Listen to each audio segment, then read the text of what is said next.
The chapel bells tolled as Lady Clara Marin became Lady Clara Veilheart, Duchess of Thornfield. Each resonant peal seemed to echo the hollowness within her breast, where once a beating heart had resided. Now only duty remained, a pale substitute for the passion she had long surrendered hopes of experiencing. The ceremony proceeded with mechanical precision, like clockwork gears turning without purpose, save the marking of time's inexorable passage. Her father, the Conde de Marin, observed from the front pew with calculating eyes that gleamed with triumph, not paternal affection. His gambling debts would be settled by this union, his daughter's soul, a mere bargaining token in gentlemen's transactions. "With this ring I thee wed," intoned the Duke of Thornfield, his voice resonant yet devoid of warmth. His countenance, so perfectly sculpted it might have been chiseled from marble, betrayed no emotion as he slipped the golden band upon her trembling finger. Lady Clara's response was scarcely audible, a whisper of acquiescence that belied the tempest of resignation churning within. The assembled aristocracy watched with approving nods, a proper match, they thought, between a man of impeccable lineage and a woman of suitable breeding, if diminished fortune. "May the Lord bless this sacred union," pronounced the bishop with sonorous finality. Yet when their hands touched during the exchange of vows, Clara sensed not divinity but cold stone, the joining of two strangers bound by parchment and propriety, not by providence. The wedding breakfast proceeded with elegant restraint at Thornfield House, the Duke's ancestral seat. Crystal caught the weak winter light, casting prisms across damask tablecloths and polished silver. Toasts were offered. Champagne flutes clinked with delicate precision. Through it all, Clara smiled with practiced serenity, a porcelain facade concealing the cracks spreading through her spirit. "Your Grace," she said, when they found a moment alone in the grand library, her eyes fixed upon the leather-bound volumes rather than her new husband's face, "I shall endeavour to be a wife worthy of your name and station." The Duke regarded her with distant civility. "I expect nothing less and nothing more. Ours shall be a union of mutual respect and appropriate distance." Relief and despair mingled in her breast at his pronouncement, the former because she feared his touch, the latter because she mourned the death of hope before it had drawn breath. "Very well," she replied, her voice steady despite the trembling within. "I understand your wishes perfectly." That evening, the Duchess retired to her chambers while maids unpacked her modest trousseau. The room was elegantly appointed yet sterile, like a beautiful mausoleum. When her lady's maid finished brushing her hair, 100 strokes as tradition dictated, Clara dismissed her with gentle finality. Alone, she approached the window, where moonlight spilled across the parquet floor. Beyond the glass lay the vast Thornfield gardens, sculpted hedgerows and stone pathways stretching toward distant woods, a kingdom of order and restraint. She pressed her fingertips to the cold glass and closed her eyes. A prayer formed in her mind, but remained unspoken. She had long ago lost faith in heaven's attention to earthly sorrows. The knock, when it came, startled her from reverie. 3 precise taps, neither demanding nor hesitant. "Enter," she said, drawing herself upright, composing her features into the mask of serene submission expected of a duchess on her wedding night. The door opened, and her husband stood upon the threshold, clad in a midnight blue dressing gown. His expression revealed nothing of his intentions or expectations. "Madam," he said with formal correctness, "I trust you find your accommodations satisfactory." "Indeed, Your Grace, they are most commodious." He nodded once, stepping into the room and closing the door behind him. The lock engaged with a soft, definitive click. Clara's breath caught in her throat, not from anticipation but from the resigned acceptance of what must follow. She had been raised to understand her wifely obligations. Duty, always duty, the cornerstone of noble existence. The Duke approached, each measured step closing the distance between their bodies, while the gulf between their souls remained vast as oceans. "Before we proceed with what convention demands," he said, his voice low and measured, "I believe we should establish understanding between us." She lifted her gaze to his, surprised to find not lust, but something akin to weariness in his grey eyes. "Understanding, Your Grace?" "Indeed." He moved to the window where she had stood moments before. "This marriage was arranged for practical purposes. I required a wife of suitable lineage. Your father required financial salvation.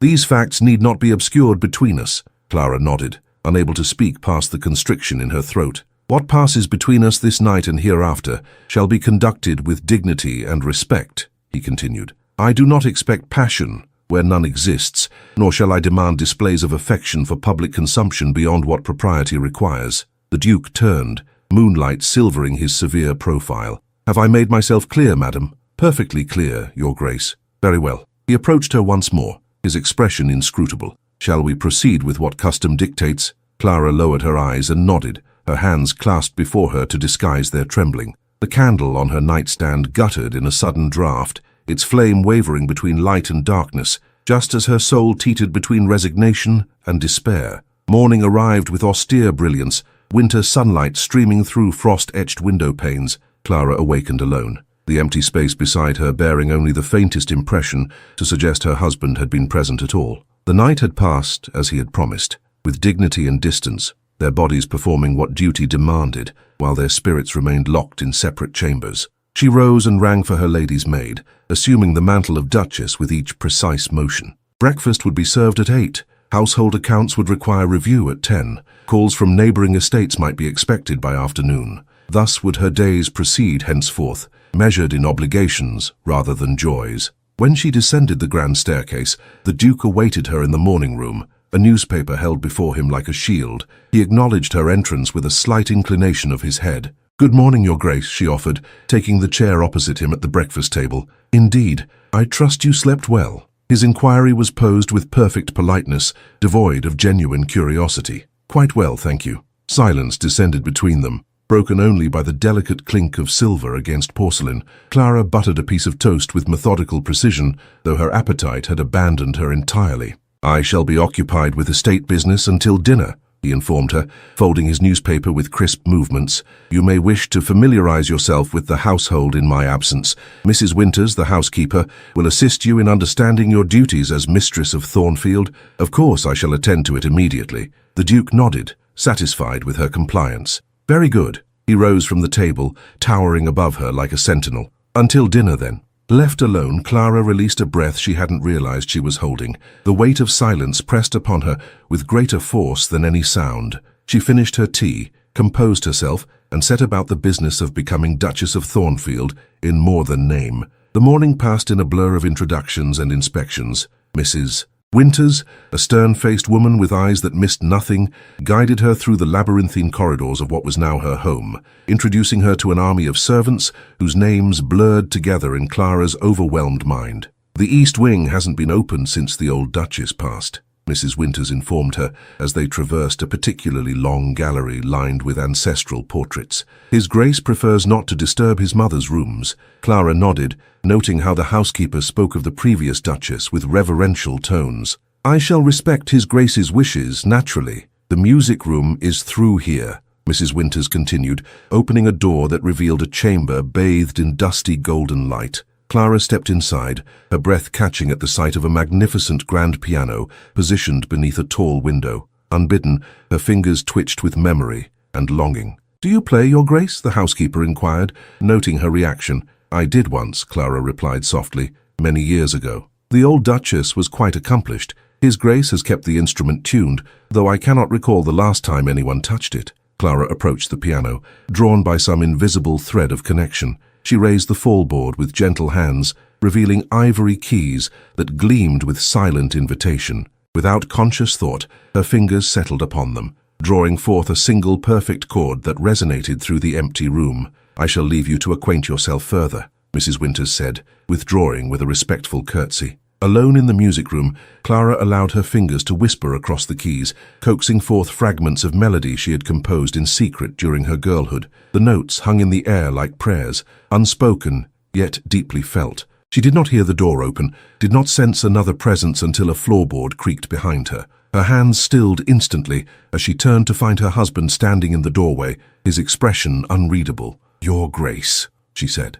rising quickly from the bench. "Forgive me, I did not expect—" "You play with considerable skill," he observed, stepping into the room. "I was not aware of your accomplishment." Clara lowered her gaze. "It has been some time since I practiced with any regularity. What was that piece? I do not recognize it." A flush warmed her cheeks. "It is nothing of consequence, merely something I composed as a girl." Something flickered in his eyes. Surprise, perhaps, or curiosity. "You compose as well as perform?" "I would not dignify my efforts with such a term," she demurred. "They are merely scribblings, emotional indulgences." The Duke approached the piano, examining the polished surface as though it might reveal secrets. "My mother played daily. This room was her sanctuary." His voice held an unfamiliar note, softer, less certain. Mrs. Winters mentioned as much. I shall not intrude upon your memories if you prefer the instrument remain untouched. He considered her words, his fingers trailing across the piano's edge. No, he said finally. It was made to be played, not preserved as a relic. You may use it whenever you wish. Clara inclined her head, surprised by this unexpected concession. Thank you, Your Grace. An awkward silence stretched between them before he spoke again. I must return to my affairs. Dinner is served at 7. With that, he departed, leaving Clara alone once more with the piano and the lingering resonance of notes that had momentarily bridged the chasm between them. Later that afternoon, while exploring the library, Clara discovered a leather portfolio tucked between volumes of poetry. Inside lay sheets of music, notated in a delicate feminine hand. At the top of the first page, a title was inscribed, Hymn for the Forgotten. The Duchess traced the faded ink with trembling fingers, feeling as though she had uncovered something deeply personal, a voice silenced by time, yet preserved in musical notation. She was so absorbed that she failed to notice the approaching footsteps until a shadow fell across the pages. I see you have found my mother's compositions, said the Duke, his voice startling her from reverie. Clara hastily closed the portfolio. Forgive me. I did not mean to pry into private matters. There is nothing to forgive. He extended his hand, and she passed him the leather case. He opened it with careful reverence,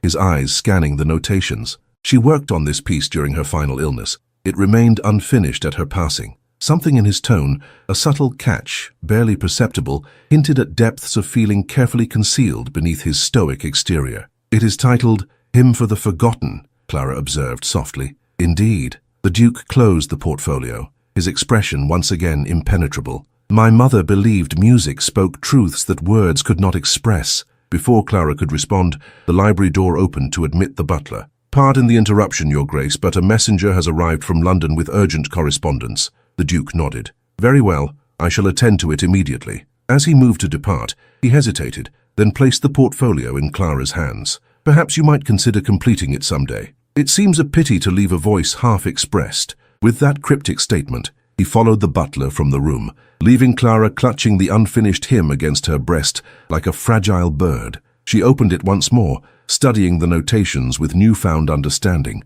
The title page fluttered slightly, revealing what appeared to be an alternate title crossed out beneath the one she had read, Hymn for the Unheard. A fortnight passed in the measured rhythm of aristocratic life. Clara adapted to her role as Duchess with outward grace, overseeing household matters with quiet efficiency, yet beneath the surface of propriety, currents of unspoken feeling gathered strength. The Duke maintained his promised distance, their interactions limited to brief exchanges at mealtimes and occasional encounters in the library or corridors. Each night, he would appear at her chamber door with clockwork predictability. Their marital duties were performed with detached courtesy, bodies joined while souls remained resolutely separate. Each morning, she would awaken alone, as though his presence had been merely a dream, or perhaps a visitation, ghost-like in its transience. On this particular morning, however, the established pattern altered. Clara descended for breakfast to find not her husband, but his mother's portrait awaiting her in the morning room. It had been moved from the gallery overnight, and now occupied the space above the mantelpiece, the former Duchess's serene countenance gazing down upon the breakfast table with enigmatic benevolence. His Grace ordered it placed here at first light, explained the butler when Clara inquired. He departed for the tenant farms before dawn and indicated he would not return until evening. Clara studied the portrait with renewed interest. Lady Catherine Veilhart had possessed beauty of a refined, ethereal quality. Dark hair swept elegantly upward, revealing a slender neck and delicate collarbones. But it was her eyes that commanded attention, piercing yet gentle, knowing yet compassionate. She appears to have been a remarkable woman, Clara observed. Indeed, Your Grace, the most gentle of souls, yet possessed of uncommon strength. The butler's voice softened with evident fondness. She transformed this house from a mausoleum into a home. Clara's gaze remained fixed upon the painted eyes that seemed to look through her rather than at her. How long has she been gone? These 10 years past, Your Grace. His Grace has never fully recovered from the loss, though he would permit no one to speak of it. This revelation illuminated something of her husband's remote demeanor, grief calcified into habit over a decade of solitude. Clara felt a flutter of compassion stir within her breast, quickly suppressed by the reminder that understanding was not the same as intimacy. After breakfast, drawn by some inexplicable impulse, Clara returned to the music room. The Duke's mother's portfolio lay upon the piano where she had left it days earlier. She opened it with reverent care and began to play the unfinished hymn, allowing the notes to guide her fingers across the keys. The melody was haunting, minor chords resolving unexpectedly into moments of transcendent beauty before descending once more into melancholy depths. It ended abruptly mid-phrase, as though the composer had been interrupted mid-thought, or perhaps as though she had reached the limits of what mortal hands could express. Clara sat in silence when the final notated chord faded. Then, hesitantly, her fingers found the keys once more, continuing the interrupted phrase with her own musical intuition. Notes formed beneath her touch, not an imitation of Lady Catherine's style, but a response to it, a conversation across time and silence. She did not consciously compose, merely allowed her soul to speak through her fingers. Tears blurred her vision as the music flowed from some wellspring of emotion she had long denied existed within her. When at last she lifted her hands from the keys, she was startled to discover that twilight had descended, casting the room in violet shadows. More startling still was the realization that she was not alone. The Duke stood in the doorway, his tall frame silhouetted against the dimly lit corridor beyond. How long he had been there, listening, Clara could not guess. His expression, half concealed in shadow, revealed nothing of his thoughts. "Your Grace," she said, rising hastily from the bench, "I did not hear you return." "Evidently," he replied, his voice uncharacteristically subdued. He entered the room fully, approaching the piano with measured steps. "You have continued my mother's composition." It was not a question, yet Clara felt compelled to answer. "I meant no disrespect. The music, it seemed to ask for completion." He nodded slowly, his gaze falling upon the open portfolio. "And what does it say now? This hymn for the forgotten, or is it for the unheard?" Clara's breath caught at his reference to the crossed-out title. "Perhaps both," she ventured. "To be forgotten and to be unheard are kindred sorrows." Something flickered in his eyes, a recognition quickly veiled. "Play it," he said softly. "Play it in its entirety." It was the first direct request he had made of her that extended beyond duty. Clara hesitated only a moment before seating herself once more at the piano. Her fingers trembled slightly as they settled upon the keys, but when she began to play, all uncertainty vanished. The music filled the darkening room, Lady Catherine's composition flowing seamlessly into Clara's continuation. The melody spoke of longing and loss, of silenced voices and unspoken truths. As the final notes resolved into unexpected harmony, Clara felt rather than saw her husband move closer. "You understand," he said, his voice barely audible above the lingering resonance of the final chord. "Understand what, Your Grace?" The language of the unspoken. He reached past her to close the portfolio with gentle finality. "My mother would have approved of your completion." Clara looked up at him, momentarily emboldened by the intimacy of shared music. "Did you love her very much?" The question was unconscionably direct, yet he did not rebuke her for it. Instead, he answered with simple truth. "She was the only person who ever truly saw me." In those words, Clara glimpsed the vast loneliness that lay beneath his formal exterior, a desolation that mirrored her own. For an instant, their gazes held, and something unspoken passed between them, an acknowledgement of mutual wounds carried in silence. The moment shattered when a servant appeared at the door announcing that dinner awaited. The Duke withdrew immediately, his customary reserve descending like a curtain. Throughout dinner, they maintained their usual polite distance, as though the moment of connection in the music room had never occurred. Yet Clara sensed a subtle shift in the atmosphere between them, like the almost imperceptible change in barometric pressure that precedes a storm. When she retired that evening, she found upon her dressing table a small velvet box. Inside lay a delicate silver key of antique design. No note accompanied it, but its significance was clear when she discovered it fit the lock of Lady Catherine's music room, a room she now realized had been kept locked until her arrival at Thornfield. As Clara prepared for bed, wondering at this unexpected gesture, a knock sounded at her door. 3 precise taps, neither demanding nor hesitant. Yet when she bid him enter, the Duke remained upon the threshold, making no move to approach her bed, as was their established custom. "I shall not disturb your rest tonight," he said, his voice carefully neutral. Before she could respond, he continued, "The piece you played this evening, would you consider notating your contribution? It deserves to exist beyond the moment of its creation." The request held meaning beyond its surface, an acknowledgement that her voice deserved to be heard, preserved, remembered. "If it would please you, Your Grace," she replied softly. "It is not a matter of pleasing me," he corrected her, his tone gentle despite the rebuke. "It is a matter of completing what was interrupted, of giving voice to the unheard." With that enigmatic statement, he bowed slightly and withdrew, closing the door with quiet finality. Clara stood motionless in the center of her chamber, the silver key clutched in her palm until its edges impressed themselves upon her flesh. Outside her window, the first snow of winter began to fall, each flake descending in perfect solitary silence, yet together creating a blanket that transformed the world beneath. The following morning, snowfall transformed Thornfield into a kingdom of crystalline silence. Clara stood at her window, watching servants clear pathways through drifts that glittered like scattered diamonds. The estate appeared reborn beneath winter's blanket, harsh edges softened,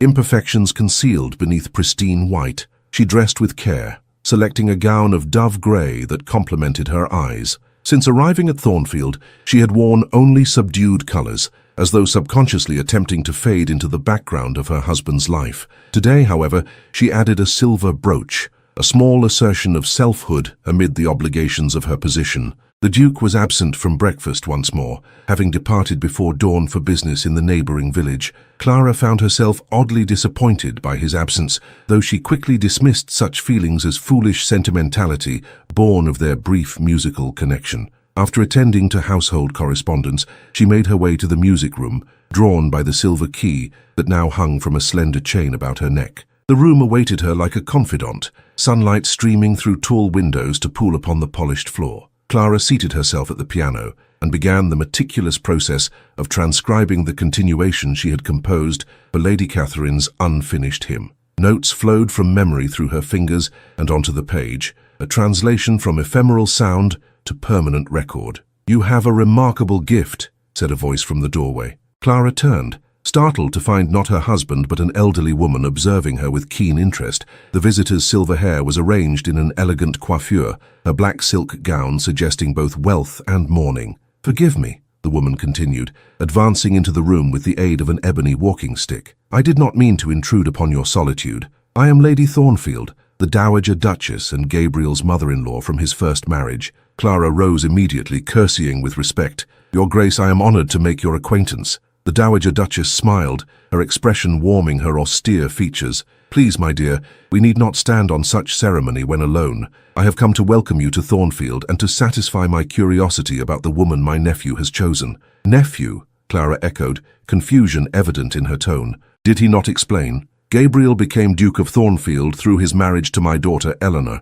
When she died without issue, the title remained with him, rather than reverting to a distant male cousin." The dowager's eyes clouded momentarily with old grief. "I have remained at the Dower House these past 7 years, watching him retreat further into isolation with each passing season." This revelation illuminated another facet of her husband's character, the weight of obligation he carried, a title preserved through loss rather than blood right. "Please, sit," Clara offered, gesturing to a nearby settee. "I would be grateful for your company." The dowager accepted, arranging her skirts with practiced elegance. "I understand you have discovered Catherine's music. Gabriel's mother was my dearest friend from girlhood. Her death broke something in her son that Eleanor's love began to mend, until fate took her as well." Clara's fingers unconsciously touched the key at her throat.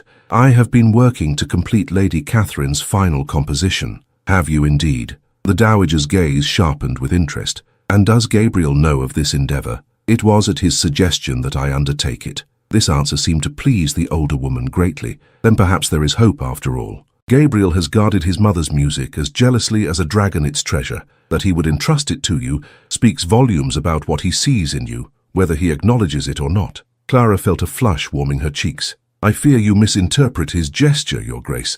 Our marriage is one of convenience, not affection." The dowager's lips curved in a knowing smile. "My dear, I have observed Gabriel Valhart since he was a solemn child of 7. He does nothing without purpose, grants nothing without reason. If he has given you access to Catherine's music, it is because he recognizes something in your soul that resonates with his own." Before Clara could formulate a response to this startling assessment, a commotion erupted in the entrance hall. Raised voices penetrated even the solid oak door of the music room, one in particular striking Clara with the force of a physical blow. "I demand to see my daughter immediately," bellowed the unmistakable voice of the Conde de Marennes. Clara rose instinctively, her body tensing as though bracing for impact. The Dowager Duchess observed her reaction with shrewd understanding. "Your father, I presume?" she inquired, her tone deceptively mild. "Yes," Clara whispered, her composure crumbling beneath the weight of memories his voice evoked. Sharp words, disappointed glares,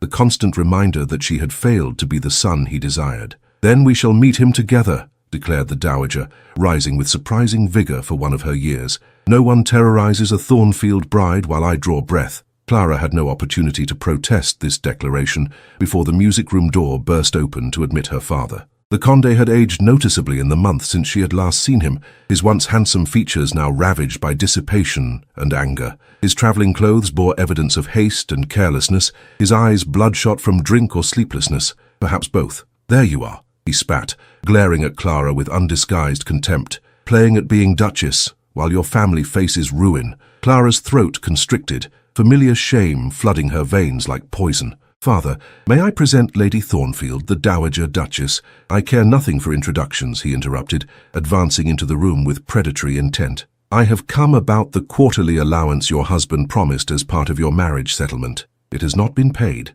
The Dowager Duchess drew herself up to her full height, her walking stick planted firmly upon the floor like a scepter. "Sir, you forget yourself. This is not some common tavern where you may bellow demands. You address a duchess in her own home." The Conde barely spared her a contemptuous glance. "This matter does not concern you, madam. It is between me and my daughter." "Everything that occurs within these walls concerns me," the dowager retorted, her voice gaining an edge of steel. "And you would do well to remember that your daughter is now Duchess of Thornfield, not your personal property to browbeat at will." Clara felt something unfamiliar stirring within her breast, not fear, which had been her constant companion in her father's presence since childhood, but a strange, fragile dignity born of the dowager's fierce defense. "Father," she said, her voice soft yet steady, "if there has been some irregularity regarding the settlement, I am certain His Grace will address it upon his return. However, I must ask that you compose yourself and observe the proprieties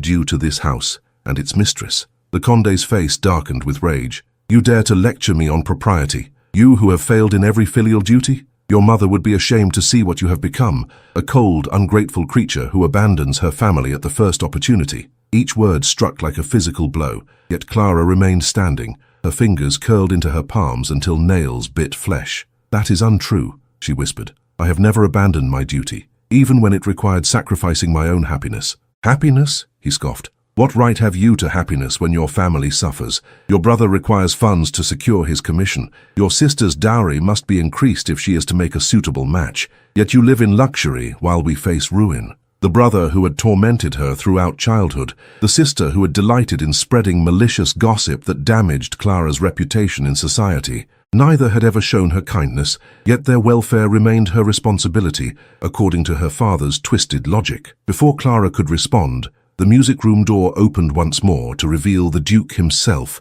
his expression thunderous as he surveyed the scene before him. "What?" he inquired with deadly softness. "Is the meaning of this intrusion?" The Conde turned, momentarily startled by the Duke's arrival, before recovering his belligerence. "I have come about the quarterly payment you promised. It has not been received." "Indeed." The Duke's voice remained dangerously calm as he closed the door behind him with deliberate precision. "How curious, given that I dispatched it to your solicitor not 3 days past, along with explicit instructions that it was to be the final payment you would ever receive from this household." The room fell silent, the Conde's face paling beneath its ruddy hue. "Final payment? What trickery is this? The agreement specified quarterly payments for the duration of 1 year, the Duke interrupted. "I have, out of respect for my wife's position, chosen to fulfill that obligation in a single lump sum, thus severing all financial connections between Thornfield and your household permanently." The Conde's expression contorted with rage and desperation.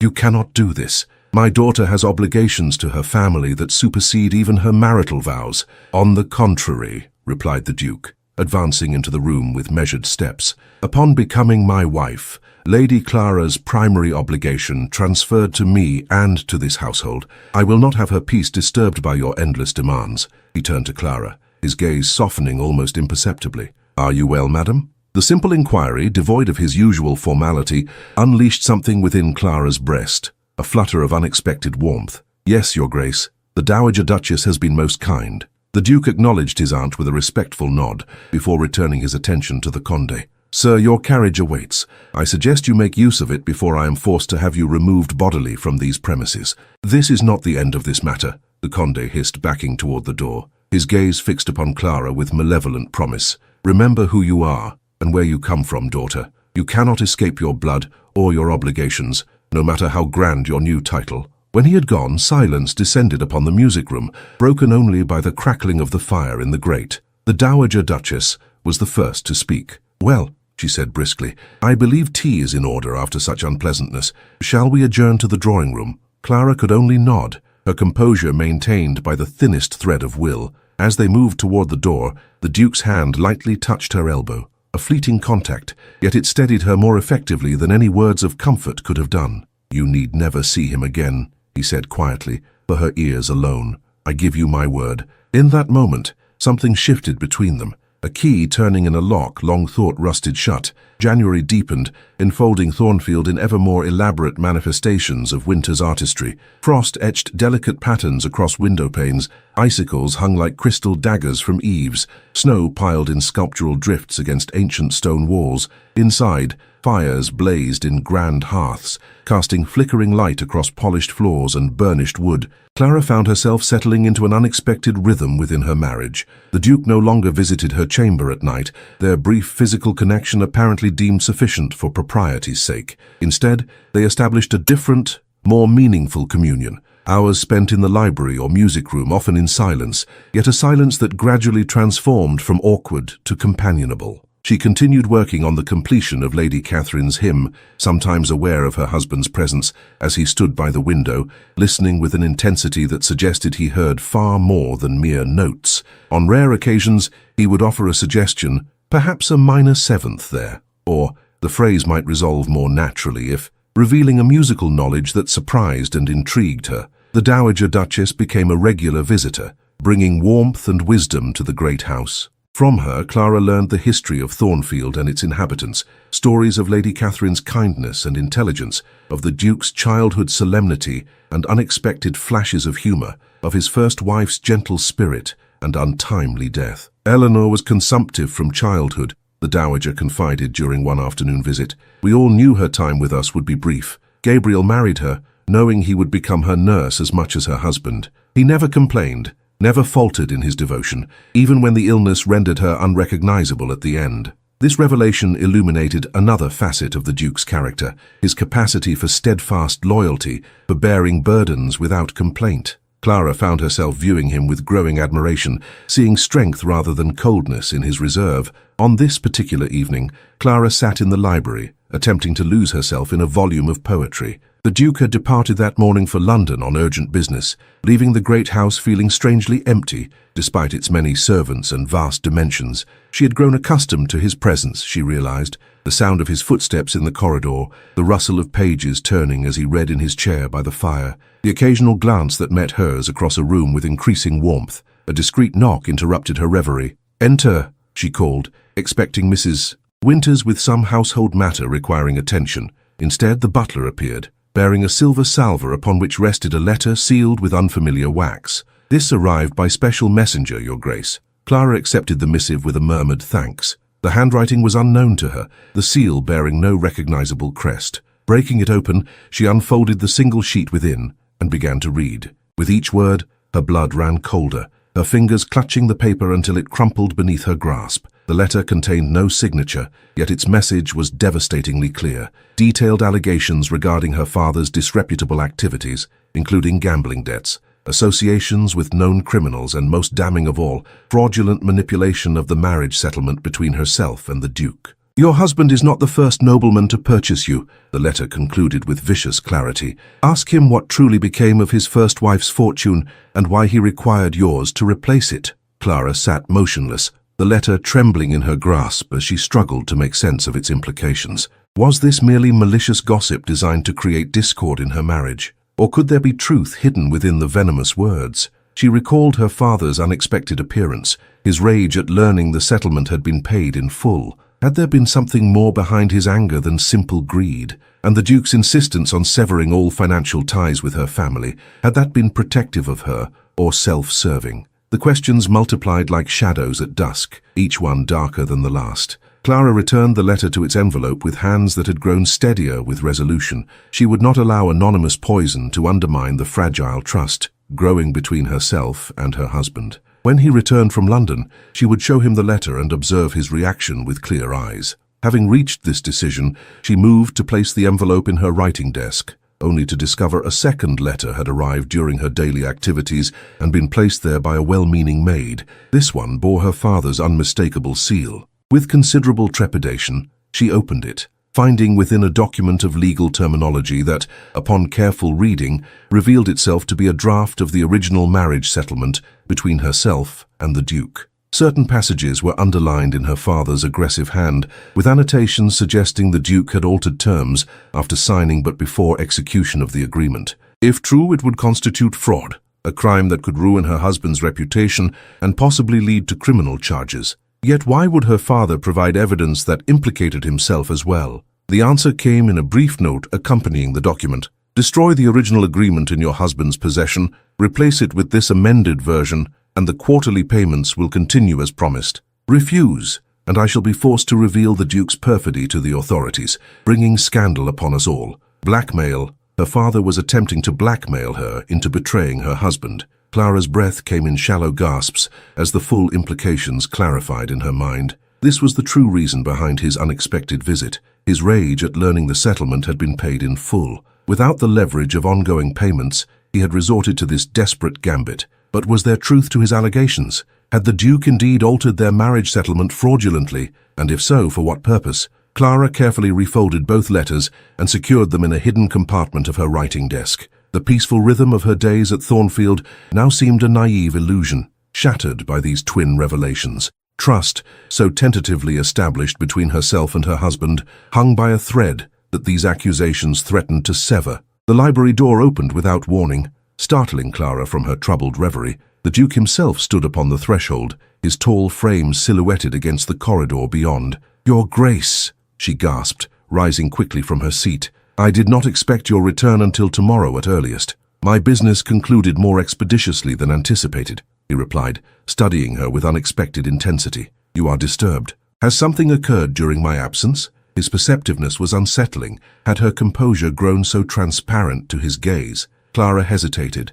torn between immediate confrontation and more cautious observation. "Nothing of significance," she prevaricated, her gaze falling to avoid his searching eyes. "Merely household matters that Mrs. Winters and I have well in hand." The Duke advanced into the room, closing the distance between them with measured steps. "You dissemble, madam." "Poorly, if I may say so." Clara lifted her chin, meeting his gaze with newfound determination. "As do you, sir, on occasion. We all have our secrets, do we not?" Something flickered across his features, surprise, perhaps, at her uncharacteristic directness. He removed his gloves with deliberate precision, considering her words before responding. "Indeed," he acknowledged finally, "though I had hoped we might progress beyond such necessity, given recent developments between us." The statement hung in the air, an oblique reference to the subtle warming of their relations, the gradual dissolution of barriers erected at their marriage's commencement. "As had I," Clara admitted softly. "Yet I find myself confronted with questions I had not thought to ask." "Then ask them," he invited, his voice low and steady. "I would have honesty between us, if nothing else." Clara drew a deep breath, her decision made. "Very well. What truly became of your first wife's fortune, and why did you require mine to replace it?" The color drained from the Duke's face, leaving him ashen in the firelight. His hands, usually so steady, clenched convulsively at his sides. "Who," he asked with deadly quietude, "has been poisoning your mind with such questions?" Clara retrieved the anonymous letter from her desk, extending it toward him without comment. He accepted it, scanning its contents with rapid intensity. When he looked up, his expression had hardened into something she had never before witnessed, a cold fury that transformed his handsome features into a mask of barely contained rage. "I see," he said, his voice controlled to the point of brittleness. "And you believed these allegations sufficient to doubt my character and intentions?" "I did not say I believed them," Clara countered, maintaining her composure despite the thunderous atmosphere developing between them. "I merely asked the question they raised, as is my right as your wife and the mistress of this household." For a moment, she thought he might refuse to answer, might retreat behind the wall of icy formality that had characterized their early interactions. Instead, he moved to the fireplace, staring into the flames as though seeking guidance from their dancing light. "Eleanor's fortune," he began quietly, "was squandered by her father long before I met her. She came to me with nothing but her gentle spirit and the title that would eventually pass to me upon her death. I married her knowing this, caring nothing for material considerations." He turned to face Clara once more, his expression softened by painful memory. "As for requiring your fortune, I needed nothing from you save the alliance itself, which served to silence certain rumors regarding Eleanor's final illness and my care of her." "Rumors?" Clara echoed, bewildered by this unexpected turn. The Duke's jaw tightened. "There were those who suggested I had hastened her end to secure the title. Vicious, baseless allegations, yet sufficient to damage my standing and, more importantly, to tarnish her memory." Understanding dawned in Clara's mind with devastating clarity, and a respectable second marriage would quell such rumors. "Precisely." He approached her writing desk, placing the anonymous letter upon its surface with evident distaste. "Now I must ask a question in return. What else has your father sent you?" Clara's breath caught in her throat. "How did you know?" "The handwriting on this envelope matches that of your father's solicitor. I recognize it from our negotiations regarding your settlement." His gaze held hers, unflinching. "Show me, Clara." It was the first time he had used her given name, the intimate address sending an unexpected shiver through her, despite the tension between them. Wordlessly, she retrieved her father's letter and the accompanying document, placing them in her husband's hands. He examined them with methodical thoroughness, his expression growing darker with each moment. When he looked up, his eyes held such controlled fury that Clara instinctively stepped backward.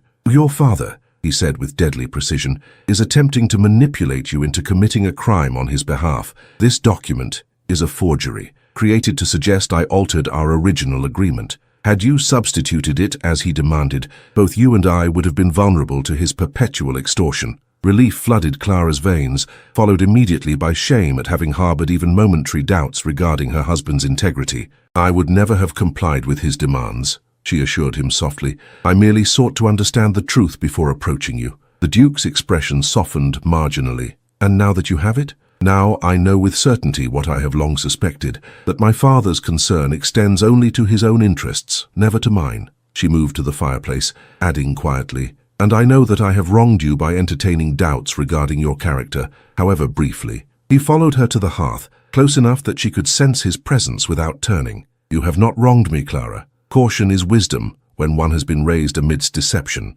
She turned to face him then, finding his expression more open than she had ever seen it, vulnerable almost in its unguarded humanity. "What shall we do about these letters?" she asked. "We shall preserve them as evidence, should your father attempt further mischief." The Duke's voice hardened momentarily before softening once more.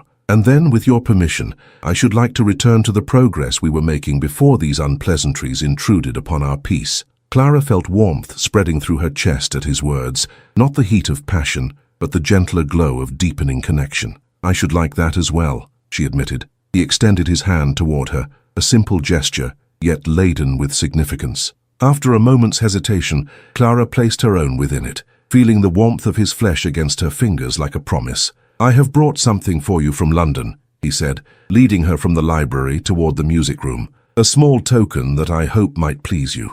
The door opened to reveal a sheet of music placed upon the piano's stand, not handwritten but professionally printed and bound. The title page read simply, "Hymn for the Unheard," composed by Lady Catherine Veilhart, completed by Lady Clara Veilhart. Clara's breath caught in her throat as she approached the instrument with wondering steps. "You had it published?" "A private printing only," he clarified, watching her reaction with evident anxiety. "I thought perhaps, that is, I believed my mother would have wished her voice, and yours, to be heard beyond these walls." Tears blurred Clara's vision as she touched the printed page with trembling fingers. For the first time since her arrival at Thornfield, she felt not merely accepted but valued, her contribution acknowledged, her voice amplified rather than silenced. "Thank you," she whispered, the simple words inadequate to express the emotion welling within her breast. The Duke moved to stand beside her, his hand coming to rest lightly upon her shoulder. "Will you play it? I should like to hear the finished piece in its entirety." Clara seated herself at the piano, her fingers finding the keys with familiar ease. As the first notes of Lady Catherine's composition filled the room, she glanced up to find her husband watching her with an expression that made her heart quicken its pace. For in his eyes she glimpsed not the calculating assessment of a man who had acquired a bride of convenience, but the dawning wonder of one who had discovered an unexpected treasure within his own household. The music swelled beneath her hands, carrying them both toward some unspoken destination neither had anticipated when they had exchanged their cold, formal vows merely weeks before. February arrived with unexpected clemency, bringing mild breezes that melted snowdrifts and coaxed tentative birdsong from the skeletal trees surrounding Thornfield. Within the great house, a similar thaw progressed, gradual yet undeniable, as barriers of formality and mistrust dissolved between its master and mistress. Clara found herself anticipating her husband's company with growing eagerness, their evenings now spent in shared pursuits rather than polite separation. Sometimes they read aloud to one another from volumes of poetry or philosophy. Other evenings, she would play the piano while he listened with evident appreciation. Occasionally, they simply sat in companionable silence, each absorbed in private thoughts, yet somehow together in their solitude. They had not spoken further of her father's attempted blackmail, nor of the anonymous letter that had precipitated their most honest conversation. These matters had been sealed away with the documents themselves in the Duke's private safe, acknowledged but not permitted to cast shadows over their evolving relationship. On this particular afternoon, Clara sat in the conservatory, a space she had discovered and reclaimed from neglect during her exploration of Thornfield's lesser-used chambers. The glass-walled room caught the pale winter sunlight, nurturing the few hardy plants that had survived years of minimal attention. With Mrs. Winter's permission, Clara had ordered the space thoroughly cleaned and had begun the process of restoring it to its former glory, already envisioning the profusion of blooms that might grace its shelves come spring.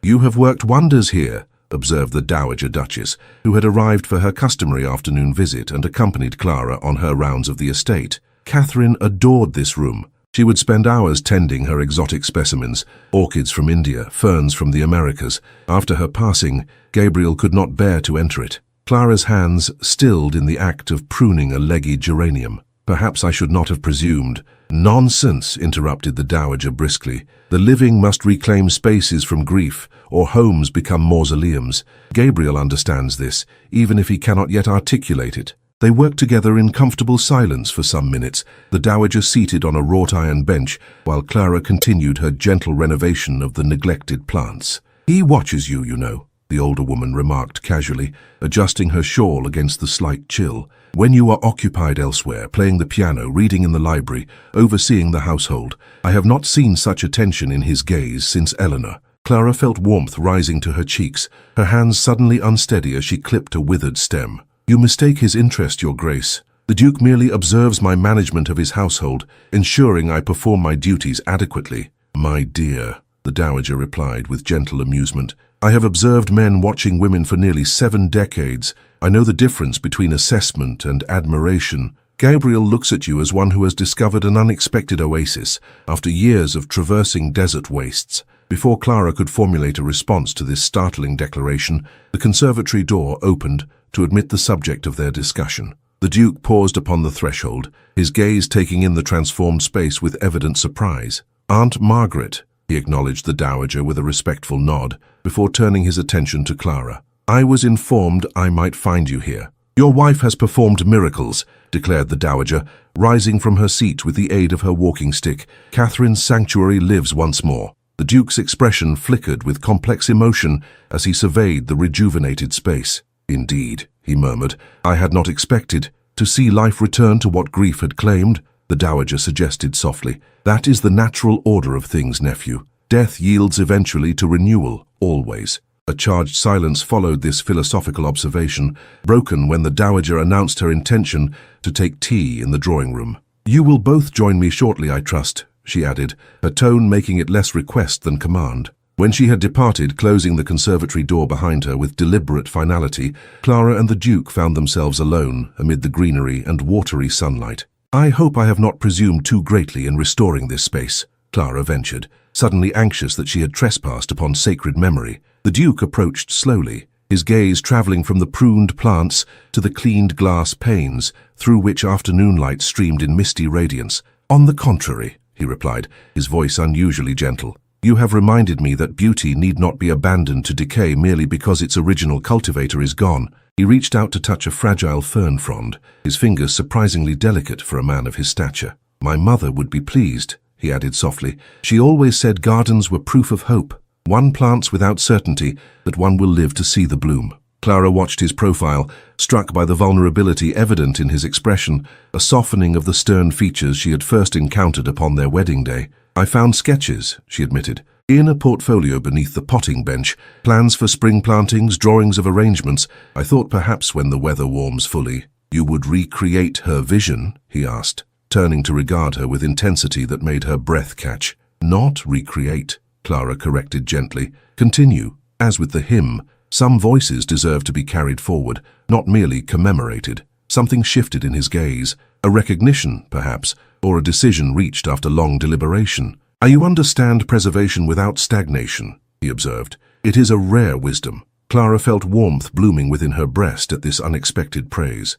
I merely do what feels right. The past should inform our present without imprisoning it. Indeed. He gestured toward the door. Shall we join my formidable aunt before she dispatches servants to retrieve us bodily? As they walked together through the corridors of Thornfield, Clara became acutely aware of his presence beside her, not looming or intimidating as it once had seemed, but protective, companionable. Their arms brushed occasionally, each fleeting contact sending ripples of awareness through her being. That evening, after dinner concluded and the dowager had departed for the dower house, the Duke invited Clara to join him in the library rather than retiring immediately, as was their custom. I have received correspondence from London that concerns us both, he explained, leading her to the comfortable chairs arranged before the fireplace. Clara felt a flutter of apprehension, remembering the last time unexpected correspondence had disrupted their peace. Nothing unpleasant, I hope. Quite the contrary. He retrieved a letter from his desk drawer, returning to seat himself opposite her. It seems your musical collaboration with my mother has attracted attention beyond our private circle. The Royal Philharmonic Society has requested permission to perform Hymn for the Unheard at their spring concert series. Clara's hand flew to her throat in astonishment. But how did they obtain knowledge of its existence? You said the printing was private. I may have sent a copy to my mother's former music master, who now serves as conductor for the society. The Duke's expression held a hint of sheepishness, an endearing crack in his usual composure. I did not anticipate such an enthusiastic response. I am overwhelmed, Clara admitted, her mind struggling to comprehend this unexpected development. To have your mother's work performed in such a venue? Our mother's work, he corrected gently. The composition belongs to you both now. The simple acknowledgement of her contribution brought unexpected tears to Clara's eyes. Throughout her life, her accomplishments had been dismissed or appropriated by others, her father claiming credit for her management of his household, her siblings exploiting her efforts without acknowledgement. Never had she received such straightforward recognition of her abilities. Thank you, she whispered, the words inadequate yet heartfelt. The Duke leaned forward, his gaze intent upon her face. There is more, he continued. The Society has requested our presence at the performance. It would mean a journey to London, a stay of perhaps 2 weeks. I told them I would consult with you before responding. You wish me to accompany you to London? Clara clarified, startled by this unexpected proposal. I wish nothing that does not align with your own desires, he replied carefully. But yes, I would be honored to present you to society as my Duchess, not merely as an adjunct to my position, but as an accomplished woman in your own right. The offer represented far more than a simple journey. It was a public declaration of his respect, perhaps even his growing affection. Clara felt her heart quickening at the implications. I should like that very much, she admitted softly. His expression warmed with evident pleasure at her acceptance. Then I shall make the arrangements.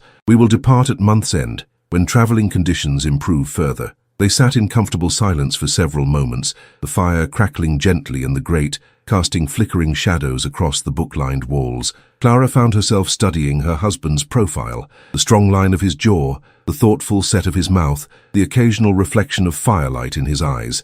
How different he seemed from the cold, formal man who had stood beside her at the altar merely months ago. Gabriel, she said, using his given name for the first time, the intimate address causing him to turn toward her with surprise evident in his features. May I ask you something of a personal nature? He nodded, his expression carefully neutral yet attentive. You may ask anything you wish. Clara chose her words with deliberate care. When we were first married, you established certain expectations regarding our relationship. A union of respect and appropriate distance, I believe you called it. I recall my words, he acknowledged, his voice betraying nothing of his thoughts. I wonder if... She paused, gathering courage before continuing. If your views on that arrangement have altered in any way given our recent understanding. His eyes held hers with unexpected warmth. They have altered considerably, he admitted softly. Though I would not presume... The library door opened suddenly, revealing a breathless footman. Your Grace, urgent news from London.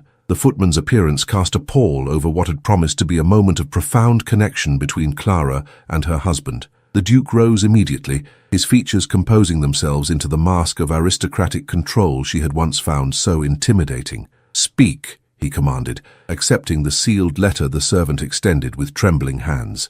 A messenger rode through the night, Your Grace. He awaits below should you require immediate response. The Duke broke the seal with practiced efficiency, scanning the contents with increasing gravity. Clara observed the subtle tightening of his jaw, the slight narrowing of his eyes, signs she had learned to interpret during their months together. What news? She inquired softly when the footman had been dismissed. Gabriel looked up, seemingly startled to find her still present, as though the contents of the letter had transported him to some distant mental landscape. Forgive me, he said, his voice regaining its customary steadiness. It appears my presence is required in London with greater urgency than anticipated. Lord Hartfield has died suddenly, leaving the chairmanship of the Parliamentary Committee on Colonial Affairs vacant. As his deputy, I am summoned to assume his responsibilities until a permanent replacement is appointed. Clara absorbed this information, recognizing its significance. Her husband rarely spoke of his political activities, yet she had gleaned from household correspondence that his position commanded considerable respect among his peers. When must you depart? She asked, already calculating what arrangements would be necessary. At first light, he hesitated, visibly conflicted. Clara, I must ask that I accompany you, she finished for him, rising from her chair with quiet determination. Of course, I shall instruct my maid to begin packing immediately. Surprise registered briefly in his expression. You understand, this is not the leisurely introduction to London society I had envisioned. The circumstances will necessitate long hours of parliamentary business, leaving you frequently alone in unfamiliar surroundings. I understand perfectly, she assured him. Yet I would rather be alone in London than remain at Thornfield while you face these responsibilities without support. Unless, she added, sudden doubt clouding her certainty, you would prefer I remain behind. No, he answered with unexpected swiftness. That is, I would welcome your companionship if you are certain it would not prove disagreeable. The exchange was interrupted by Mrs. Winters,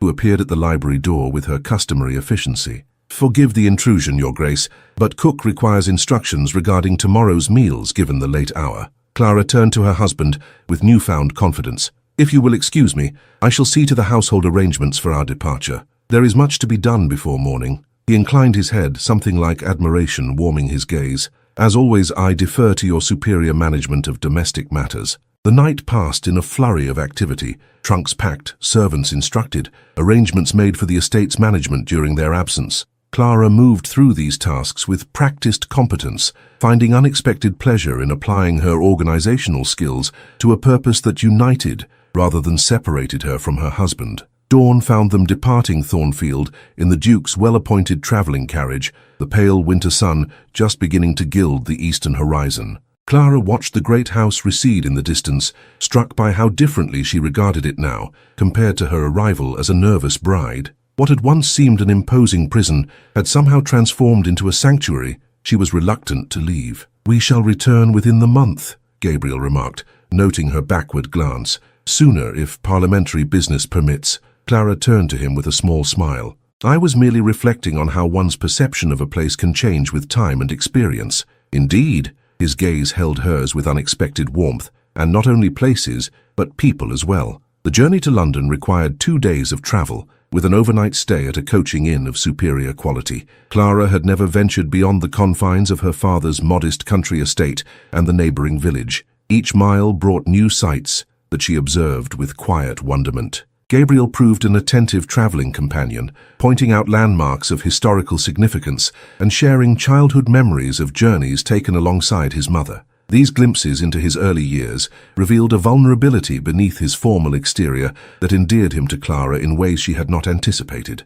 They arrived in London as evening descended, the city's countless windows glowing with lamplight against the darkening sky. Clara peered from the carriage window, momentarily overwhelmed by the cacophony of sounds, the press of buildings, the sheer vitality of metropolitan existence. "It can be rather overwhelming at first," Gabriel observed, watching her reaction with gentle understanding, "though you will find our townhouse provides adequate sanctuary from the city's ceaseless activity." The Thornfield London residence occupied a prime position in Grosvenor Square, its elegant facade distinguished by tasteful restraint rather than ostentatious display. A liveried butler and several footmen awaited their arrival, moving with practiced efficiency to unload luggage and escort them within. "Welcome to Thornfield House, Your Grace," the butler intoned, bowing deeply to Clara. "We have prepared the Duchess's suite as instructed." Gabriel escorted her through the entrance hall, its proportions less imposing than Thornfield proper, yet no less elegant. "I regret that I must attend to correspondence immediately,"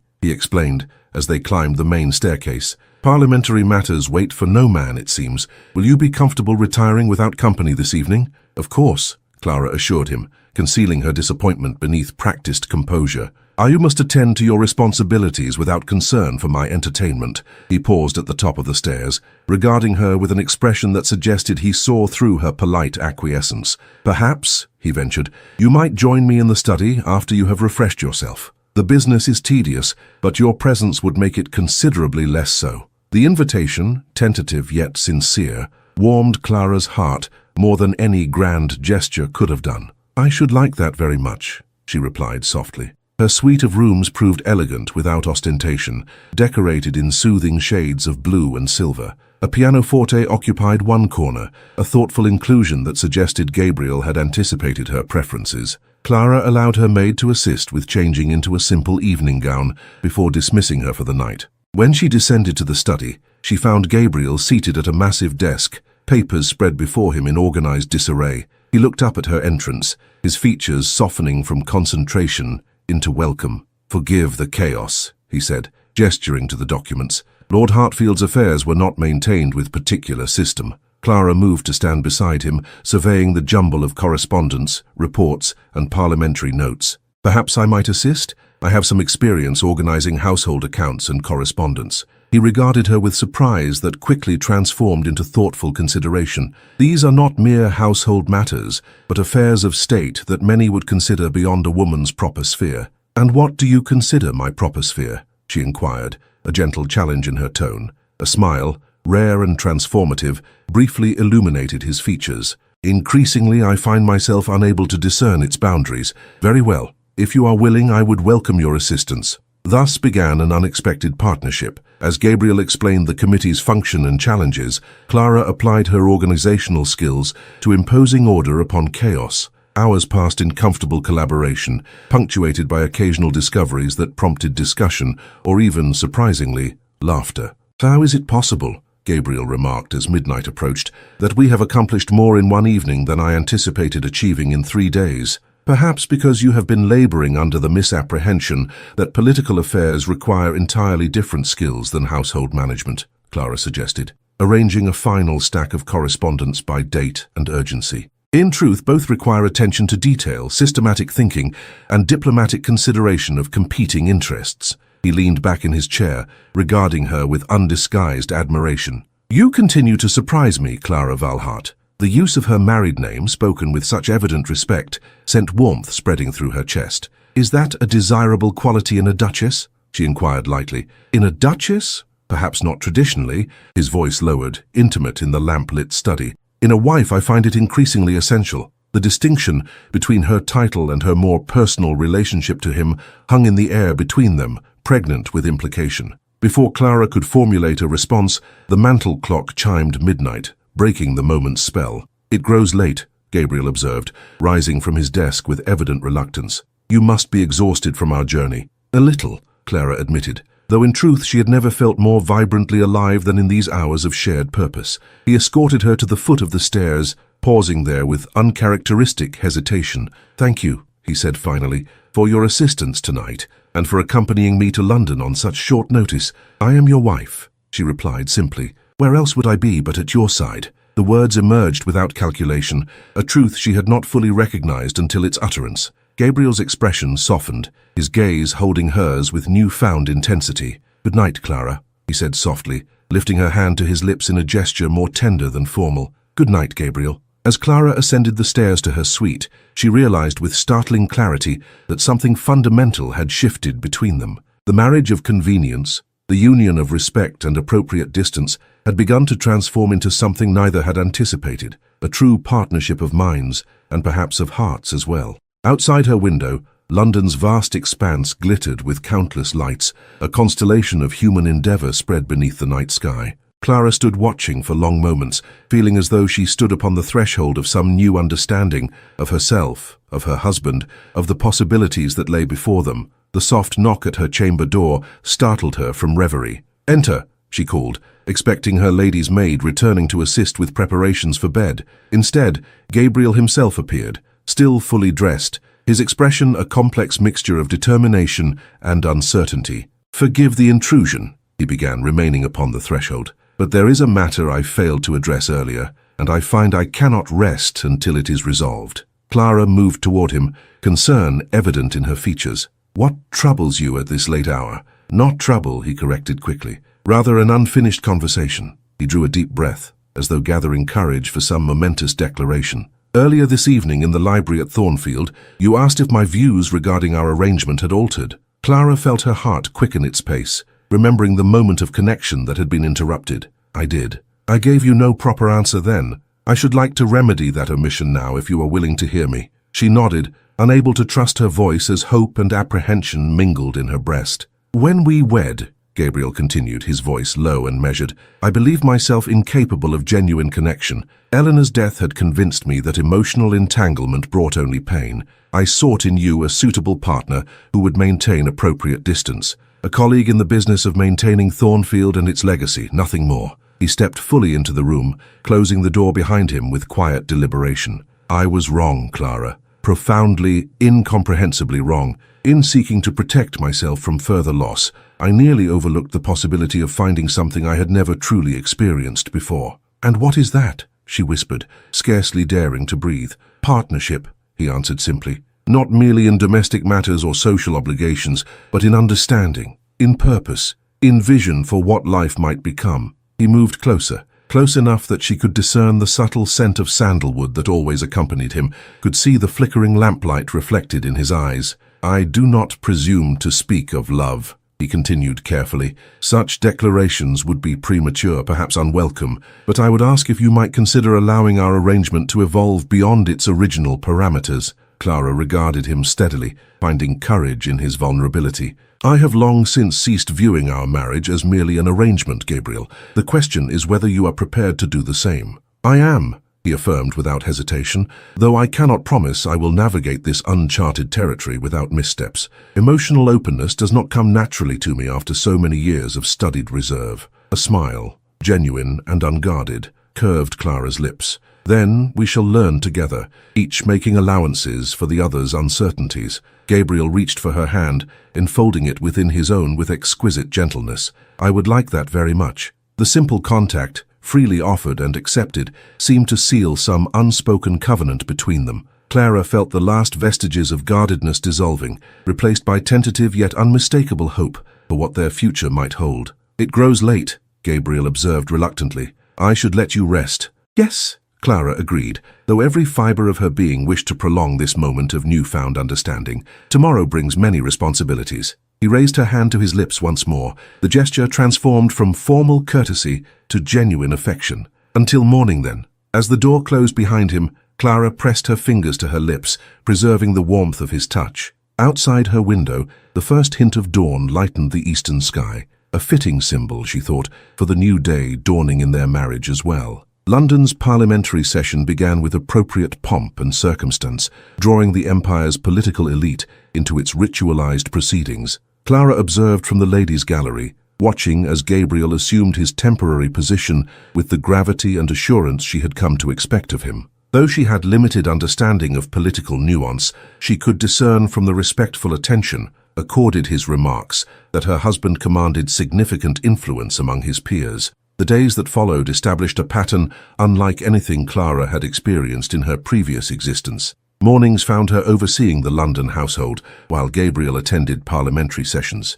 Afternoons often involved social calls, a parade of aristocratic wives and daughters arriving to scrutinize the Duke's new bride, their curiosity thinly veiled beneath layers of etiquette. "You have caused quite the sensation," remarked Lady Harrington, a sharp-eyed matron whose approval apparently carried considerable social weight. "The Duke of Thornfield has been considered London's most determinedly unavailable widower these past 7 years. Many a mama had given up hope of securing him for their daughters." Clara maintained a serene expression, despite the implied question in the older woman's statement. "His Grace honors me with his esteem," she replied simply. "Indeed," Lady Harrington observed with penetrating assessment, "and you appear to have earned it through more substantial qualities than mere beauty or fortune.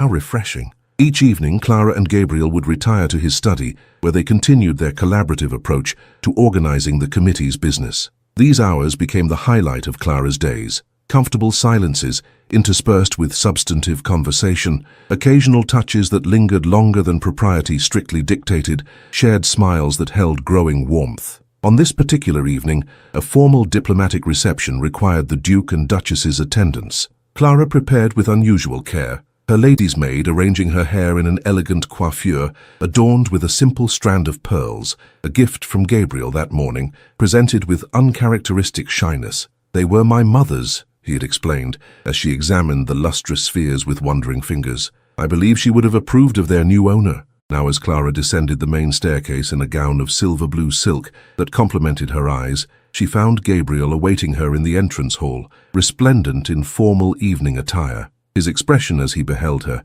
sent warmth coursing through her veins. "You are magnificent," he said simply, offering his arm with courtly grace. "As are you," she replied, accepting the gesture with newfound confidence in her position both as Duchess and as wife. The reception was held at the Foreign Office, its grand ballroom illuminated by countless candles whose light reflected from crystal chandeliers and gilt mirrors. Distinguished guests from across Europe mingled with Britain's political and social elite, creating a tapestry of languages, titles, and diplomatic agendas. Clara remained at Gabriel's side through the initial formalities, accepting introductions with composed dignity. She had prepared diligently for this moment, studying diplomatic protocols and memorizing the names and positions of key figures they might encounter. "You navigate these waters with remarkable assurance," Gabriel observed during a brief moment of privacy between introductions. "One would think you had been born to diplomatic circles, rather than thrust into them through marriage." "I observe and adapt,"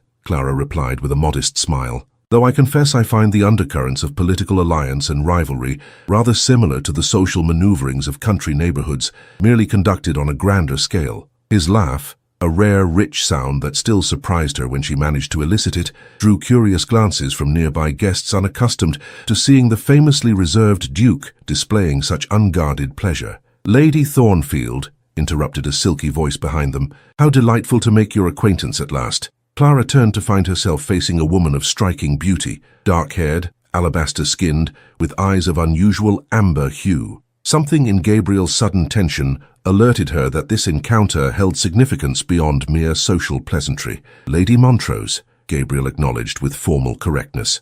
"May I present my wife, the Duchess of Thornfield, Clara." Lady Montrose was acquainted with Eleanor during our time in London. Understanding dawned in Clara's mind. This woman had known Gabriel's first wife, perhaps had been present during that tragic period of his life. "I am pleased to meet any friend of Eleanor's," she said with genuine warmth. "His Grace speaks of her with great affection." "Does he indeed?" Lady Montrose's perfectly arched eyebrow rose in apparent surprise. "How evolved of him. There was a time when Eleanor's name could not be mentioned in his presence without provoking the most profound distress." The statement, delivered with silken malice disguised as concern, struck Clara as deliberately provocative. Gabriel's jaw tightened almost imperceptibly, his posture becoming more rigid. "Grief expresses itself differently with the passage of time," Clara observed calmly, "as does healing." Lady Montrose's gaze sharpened with assessment. How philosophical, and how convenient that healing should coincide so precisely with advantageous remarriage. Before Gabriel could respond to this thinly veiled insult, Clara placed her hand lightly upon his arm. "I consider it neither convenient nor inconvenient, merely fortunate," she replied with serene dignity. "For us both." Something flickered in Lady Montrose's expression, surprise perhaps at encountering neither jealous defensiveness nor intimidated retreat. "Well," she said after a moment, "you are certainly not what I expected, Lady Thornfield." "The highest compliment one can receive, I think," Clara responded with a genuine smile. "Now, if you'll excuse us, I believe the French ambassador is attempting to catch His Grace's attention." As they moved away, Clara felt Gabriel's hand cover hers where it rested upon his arm, a gesture of silent gratitude and approval. "That was masterfully handled," he murmured. "Victoria Montrose has made an art of cultivating discord through selective truths and strategic omissions." "She knew Eleanor well?" Clara inquired, keeping her tone conversational despite the undercurrent of tension the encounter had provoked. "They were childhood friends," Gabriel confirmed. Though their paths diverged significantly in adulthood, Eleanor maintained the connection out of loyalty rather than genuine affinity. He hesitated before adding quietly, "Victoria was among those who questioned my care of Eleanor during her final illness." Understanding crystallized in Clara's mind. This woman had been among those spreading the vicious rumors that had necessitated Gabriel's second marriage as a means of social rehabilitation. "I see," she said simply, allowing her hand to tighten briefly on his arm. "Then I am particularly glad to have made her acquaintance." Gabriel looked down at her with surprise. "Are you?" "Indeed. It is always valuable to know the source of poison in one's garden. Makes it much easier to apply the appropriate remedy." A smile, genuine and unguarded, transformed his features momentarily. "You continue to astonish me, Clara Valhart." The remainder of the evening passed in a whirl of introductions, diplomatic conversations, and the intricate dance of political socialization. Throughout it all, Clara maintained her composure, occasionally catching Gabriel watching her with expressions ranging from pride to wonder to something deeper that made her heart quicken its pace. When they finally returned to Thornfield House in the early hours of the morning, Clara felt exhilarated rather than exhausted by the evening's events. "I had not anticipated how invigorating such gatherings could be," she admitted, as they climbed the main staircase together. "The interplay of personalities, the subtle negotiations of influence and alliance. It is rather like watching a complex game of chess. Most find it tedious rather than stimulating," Gabriel observed, studying her with evident fascination. "You have an unusual mind, Clara. Is that a compliment or an observation?" she inquired lightly. "Both." They had reached the landing where their paths would traditionally diverge, her chambers in the east wing, his in the west, a separation maintained since their arrival in London, despite the evolving nature of their relationship. Gabriel hesitated, something like uncertainty flickering in his normally assured demeanor. "Would you, that is, might I offer you a nightcap in the library? The hour is late, but I find myself reluctant to conclude our evening just yet." The invitation represented more than a simple prolongation of their time together. It acknowledged the growing intimacy between them, the desire for connection that extended beyond duty or convention. "I should like that very much," Clara replied softly. The library, unlike its grander counterpart at Thornfield proper, offered a more intimate atmosphere. Bookshelves lining 3 walls, comfortable chairs arranged before a small hearth where embers still glowed with subdued warmth. Gabriel added a log, coaxing the fire back to gentle life while Clara settled herself in one of the chairs. "I received correspondence from the Royal Philharmonic Society today," he remarked, pouring 2 small glasses of amber liquid from a crystal decanter. "They have scheduled the performance of Hymn for the Unheard for the 3rd of next month, should parliamentary business permit our attendance." Clara accepted the offered glass with murmured thanks. "I confess the prospect fills me with equal measures of excitement and trepidation. To have your mother's work, our work, performed in such a venue seems almost surreal." "You deserve the recognition," Gabriel said simply, taking the chair opposite hers. "Your contribution transformed what might have remained merely a fragment into something complete and profoundly moving." Warmth that had nothing to do with the fire or the spirits in her glass spread through Clara's chest at his words. Throughout her life, she had received little acknowledgement for her abilities or accomplishments. To be so straightforwardly valued stirred emotions she scarcely knew how to name.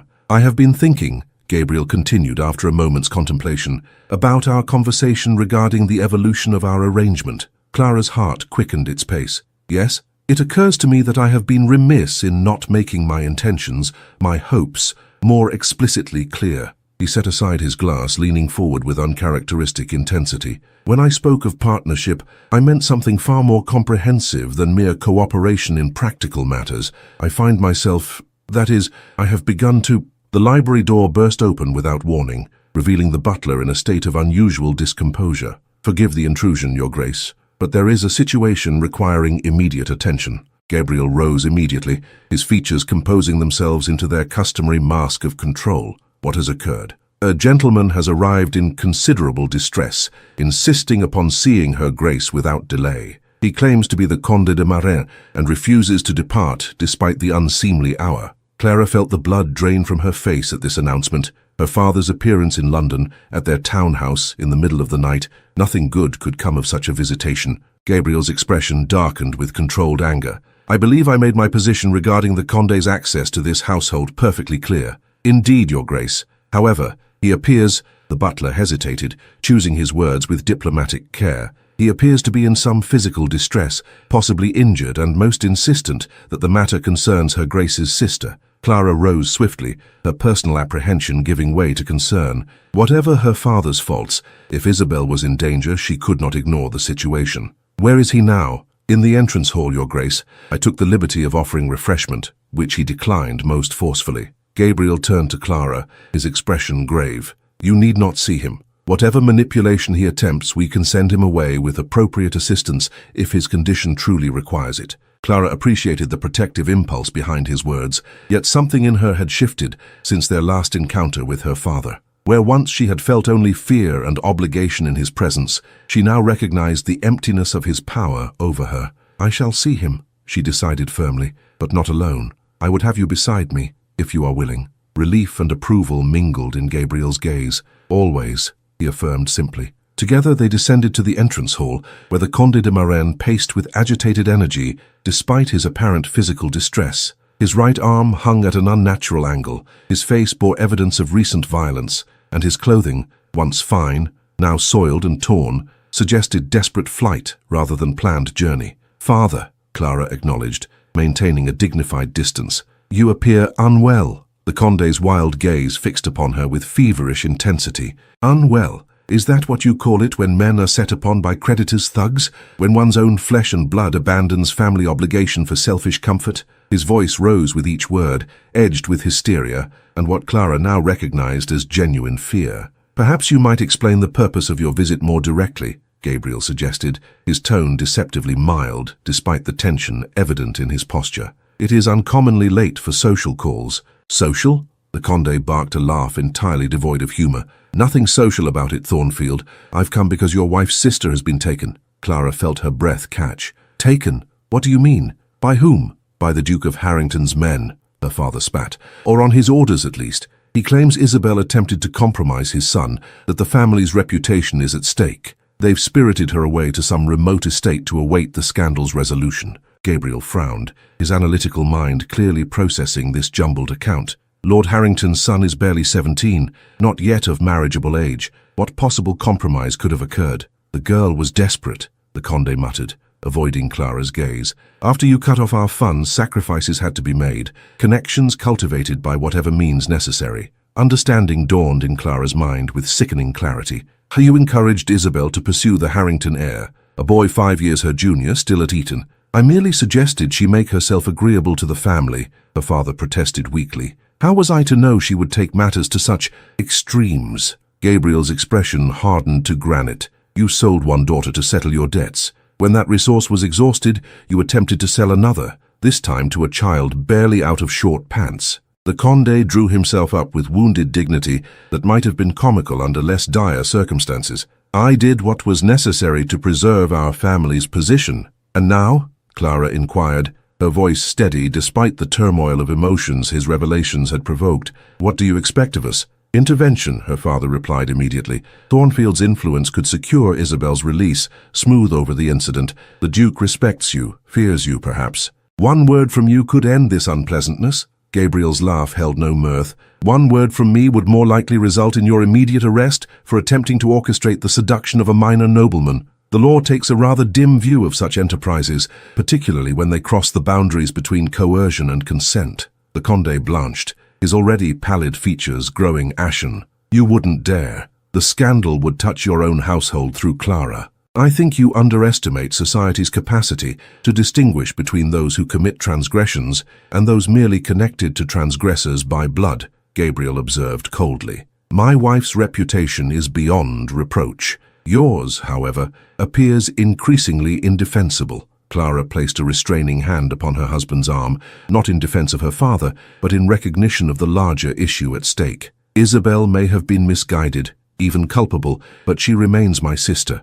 I cannot abandon her to whatever fate the Harringtons deem appropriate for her transgression. Gabriel studied her face for a long moment, before nodding once, decisively. Very well. I shall make inquiries regarding your sister's situation first thing tomorrow. If she has indeed been removed to a country estate as your father suggests, we shall determine her exact whereabouts and condition. The Condé sagged with visible relief. Then you'll intervene on her behalf. I shall do what is right and just, Gabriel replied with careful precision. Nothing more, nothing less. Clara turned to her father, mustering compassion despite the revulsion his actions provoked. You require medical attention for your injuries. We shall provide it along with suitable accommodation for tonight. Tomorrow, once we have ascertained Isabel's situation, we can discuss what may be done. The Condé opened his mouth as though to protest this measured response, clearly having anticipated a more emotional reaction from his daughter. Finding himself faced instead with composed determination, he subsided into sullen acquiescence.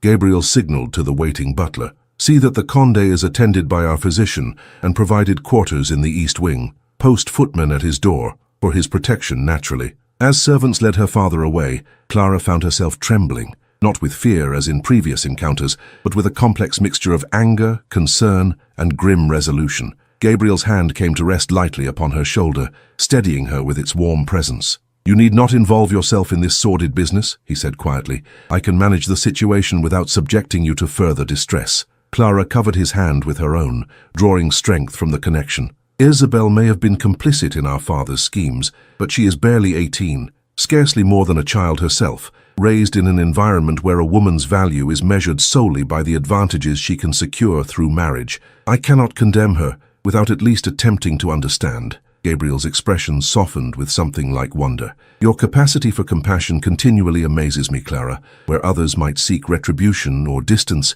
you offer understanding. Not always, she admitted with rueful honesty. I find it considerably easier to extend compassion to Isabel than to my father, despite his evident distress. As any rational person would, Gabriel observed dryly. There is a significant difference between youthful error and calculated exploitation. Clara sighed, the evening's events having thoroughly banished the warmth and connection they had been building before her father's dramatic arrival. It grows late, she observed reluctantly. We should retire if we are to address this situation effectively tomorrow. Gabriel nodded, though she detected similar reluctance in his expression. Indeed, though I regret the interruption of what promised to be a significant conversation between us. As do I, Clara admitted softly, though perhaps it is just as well. Some declarations are better made when not shadowed by crisis. His fingers tightened briefly upon her shoulder before releasing her. Rest well, Clara. Morning will bring clearer perspective on all matters. As she ascended the stairs toward her chambers, Clara found herself reflecting on the remarkable transformation in her circumstances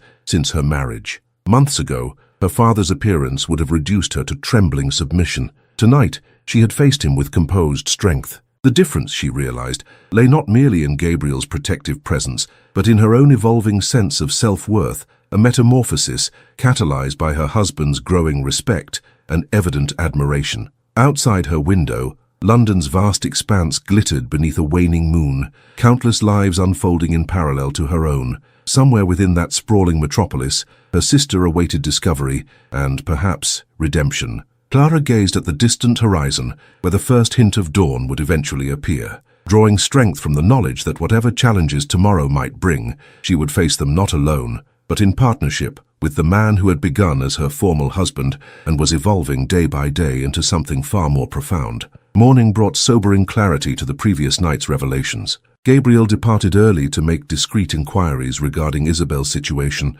leaving Clara to contend with her father over breakfast. The Condé, somewhat restored by medical attention and a night's rest, had recovered his habitual arrogance despite remaining essentially at their mercy. I trust Thornfield has already set things in motion, he remarked, helping himself to a generous portion of kedgeree. The sooner this unpleasantness is resolved, the better for all concerned. Clara regarded him steadily across the breakfast table, noting the calculation behind his apparent concern. By resolved, I presume you mean arranged to your advantage regardless of Isabel's well-being, or the ethical considerations involved. The Condé's expression hardened. Your newfound moral superiority ill becomes you, daughter. Need I remind you that your own marriage was arranged with similar pragmatism? Similar, perhaps, but not identical, Clara countered calmly. My marriage involved no deception, no attempted compromise of an underage heir, no violation of basic decency. Decency, her father scoffed. A luxury afforded those with secure fortunes.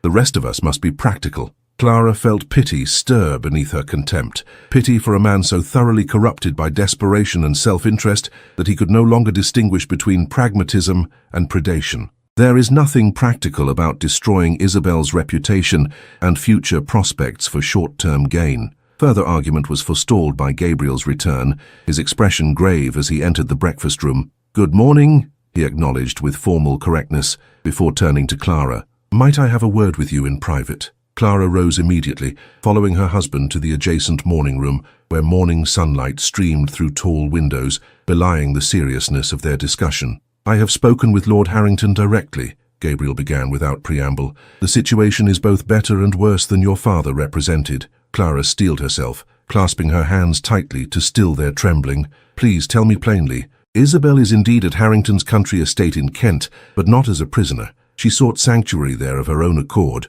fleeing your father's increasingly desperate schemes." Gabriel's expression softened with compassion. "She wrote to Lady Harrington, who was once acquainted with your mother, begging assistance. The Duchess took pity and offered her protection." Relief flooded Clara's veins. "Then she is safe, not compromised." "There was an incident involving young Lord Edmund, though not as your father described. Isabel apparently attempted to follow your father's instructions to secure the boy's interest, but found herself unable to proceed with anything truly compromising." Gabriel's mouth tightened with distaste. "She broke down and confessed everything to Lady Harrington, who immediately removed her from the situation." "Thank God," Clara whispered, momentarily closing her eyes against threatening tears. "And what of the Harringtons' response? Surely they must be furious with my father's machinations." "Lord Harrington is understandably outraged. He was prepared to bring charges against the Condé until I intervened." Gabriel hesitated, his gaze searching her face. "I suggested an alternative resolution that would protect Isabel while ensuring justice is served." "What alternative?" Clara asked, a flutter of apprehension disturbing her relief. "Isabel will remain under Lady Harrington's protection and sponsorship, receiving proper education and eventually a modest but respectable introduction to society, far from your father's influence." His voice hardened slightly. "In exchange, the Condé will sign legal documents, relinquishing all parental authority over her and depart England permanently. Lord Harrington has connections in the Colonial Office who can arrange an administrative position in India, remote, demanding but sufficient for basic sustenance." Clara absorbed these terms, recognizing both their mercy and their severity. "And if he refuses, then charges will be filed, and the full weight of the law will fall upon him." Gabriel's expression left no doubt regarding the consequences. "The evidence against him is substantial, Clara. His recent actions constitute attempted exploitation of a minor noble. The penalty would be imprisonment, at minimum." Clara nodded slowly, understanding the gravity of the situation. "We must inform him immediately, though I suspect his reaction will be less than gracious." Indeed, the Condé's response to these terms bordered on apoplectic. "Exile? You propose exile as though it were mercy?" he thundered, pacing the morning room with frenetic energy. "And to surrender my paternal rights, my authority over my own daughter, authority you have repeatedly abused," Gabriel observed coldly. "Consider carefully, sir. This offer represents considerably more clemency than your actions merit." "And what of you, Clara?" The Condé turned accusing eyes upon his eldest daughter. "Will you stand silent while your father is banished to the colonies?" Clara met his gaze steadily, years of intimidation falling away like discarded garments. "I will stand for what is right, for Isabel's well-being, and for justice tempered with compassion.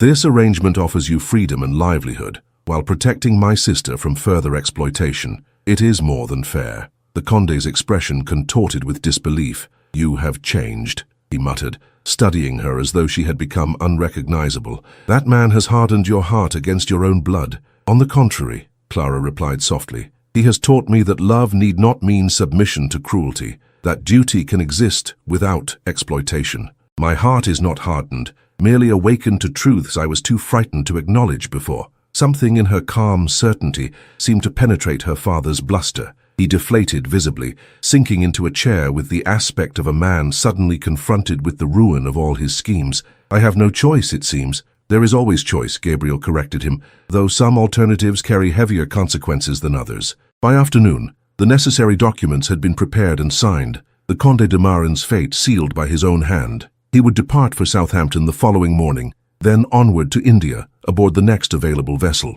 Clara watched him sign away his parental rights with a complex mixture of emotions, regret for what might have been, relief for what would now be prevented. When he had been escorted to his chambers to prepare for departure, Clara found herself alone with Gabriel in the library, afternoon sunlight casting long shadows across the polished floor. "Thank you," she said simply, "for finding a solution that protects Isabel without being unnecessarily punitive." "It was the right course," he replied. "Justice need not always wear the face of vengeance." Clara studied his profile, struck anew by the depth of character that lay beneath his reserved exterior. "You are a good man, Gabriel Valahart. I am fortunate beyond measure to have found myself your wife." He turned to her, his expression uncharacteristically vulnerable. "Even under such circumstances? A marriage arranged for convenience rather than affection?" "Especially under such circumstances," Clara affirmed softly, "for we have had the opportunity to discover each other slowly, to build understanding upon foundation of respect rather than fleeting passion." Gabriel moved closer, his gaze intent upon her face. "And what have you discovered, Clara Valahart? What do you see when you look upon the man you were obliged to wed?" "I see," she answered with simple honesty, "the man I have grown to love." The word hung between them, unplanned yet undeniable, a truth she had carried in her heart without fully acknowledging until this moment. Gabriel's breath caught audibly, his customary composure momentarily shattered by her declaration. "Clara," he whispered, her name a prayer upon his lips. "My impossible, astonishing Clara." His hands cradled her face with infinite tenderness, as though she were something precious beyond reckoning. "I have loved you," he confessed, "since the moment you completed my mother's hymn, since you gave voice to what had remained unheard within my own soul." When his lips met hers, the kiss bore nothing of duty or obligation, only the sweet surrender of two hearts, finding in each other what neither had dared hope to discover. Outside the library window, London continued its ceaseless activity, oblivious to the miracle unfolding within, the transformation of a cold union into something incandescent with genuine love. Spring arrived in London with unexpected gentleness, coaxing blossoms from reluctant branches and warming the city's stone facades with golden light. Within the Thornfield townhouse, a similar awakening had transpired, the formal distance between husband and wife giving way to genuine intimacy, tentative affection blossoming into acknowledged love. The Conde de Marin had departed for India as arranged, his absence lifting a shadow from Clara's spirit that she had carried so long she had ceased to notice its weight. Letters from Isabel arrived regularly from Kent, where she flourished under Lady Harrington's benevolent guidance, her natural intelligence finding expression in studies previously denied her. "She writes that Lady Harrington has engaged a music master for her," Clara remarked one evening, as she and Gabriel sat before the library fire, sharing the comfortable silence that had become their custom. "Apparently, she shows considerable promise with the pianoforte."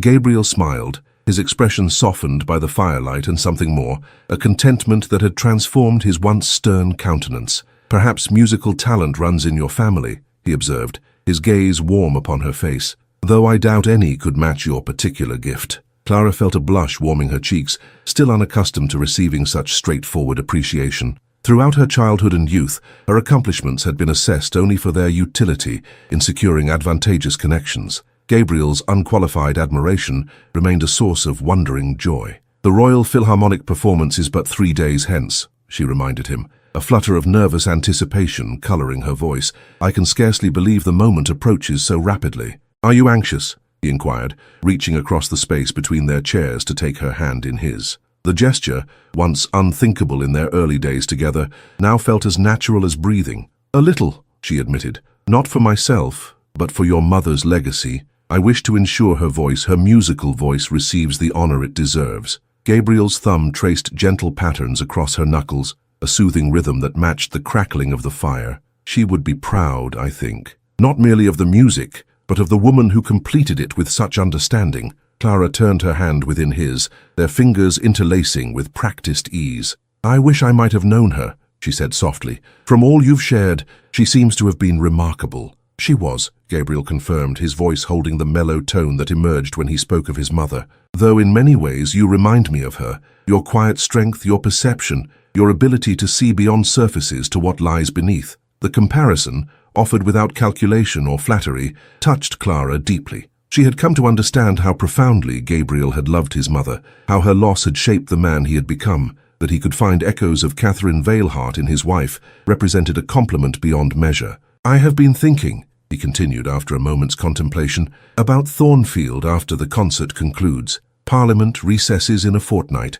and spring has properly arrived in the countryside. You wish to return home?" Clara surmised, finding the prospect both appealing and bittersweet. Their time in London had witnessed the transformation of their marriage. Part of her feared that returning to Thornfield might somehow disrupt the delicate balance they had achieved. "I do," Gabriel confirmed, "but not immediately and not alone. I thought perhaps—" He hesitated, uncharacteristically uncertain. "That is, I wondered if you might consider a journey before our return." "A journey?" Clara echoed, curiosity replacing apprehension. "To where?" "To the Lake District," he replied, his gaze intent upon her face, as though gauging her reaction. "My mother spent her girlhood there, in a small cottage near Grasmere that has remained in our family these many years. It was her sanctuary, her place of rejuvenation. I have not visited since her passing, but lately I find myself thinking of it often." The invitation represented more than a simple journey. It was an offering of something deeply personal, a sharing of cherished memory and significant place. "I should like that very much," Clara said softly, "to see the landscapes that shaped her, that perhaps influenced the music we completed together." Gabriel's smile, still rare enough to send warmth cascading through her whenever it appeared, transformed his features. "Then it is settled. After the concert we shall journey north for a fortnight before returning to Thornfield." The evening of the Royal Philharmonic performance arrived with appropriate pageantry, the concert hall glittering with chandeliers and jewels as London's elite gathered for the cultural event. Clara and Gabriel arrived in formal splendor, she in a gown of silver-blue silk that complemented the strand of pearls at her throat, he in evening attire that emphasized his imposing height and aristocratic bearing. Their entrance caused a subtle ripple of interest among the assembled guests. Though they had made occasional appearances at diplomatic functions during their London sojourn,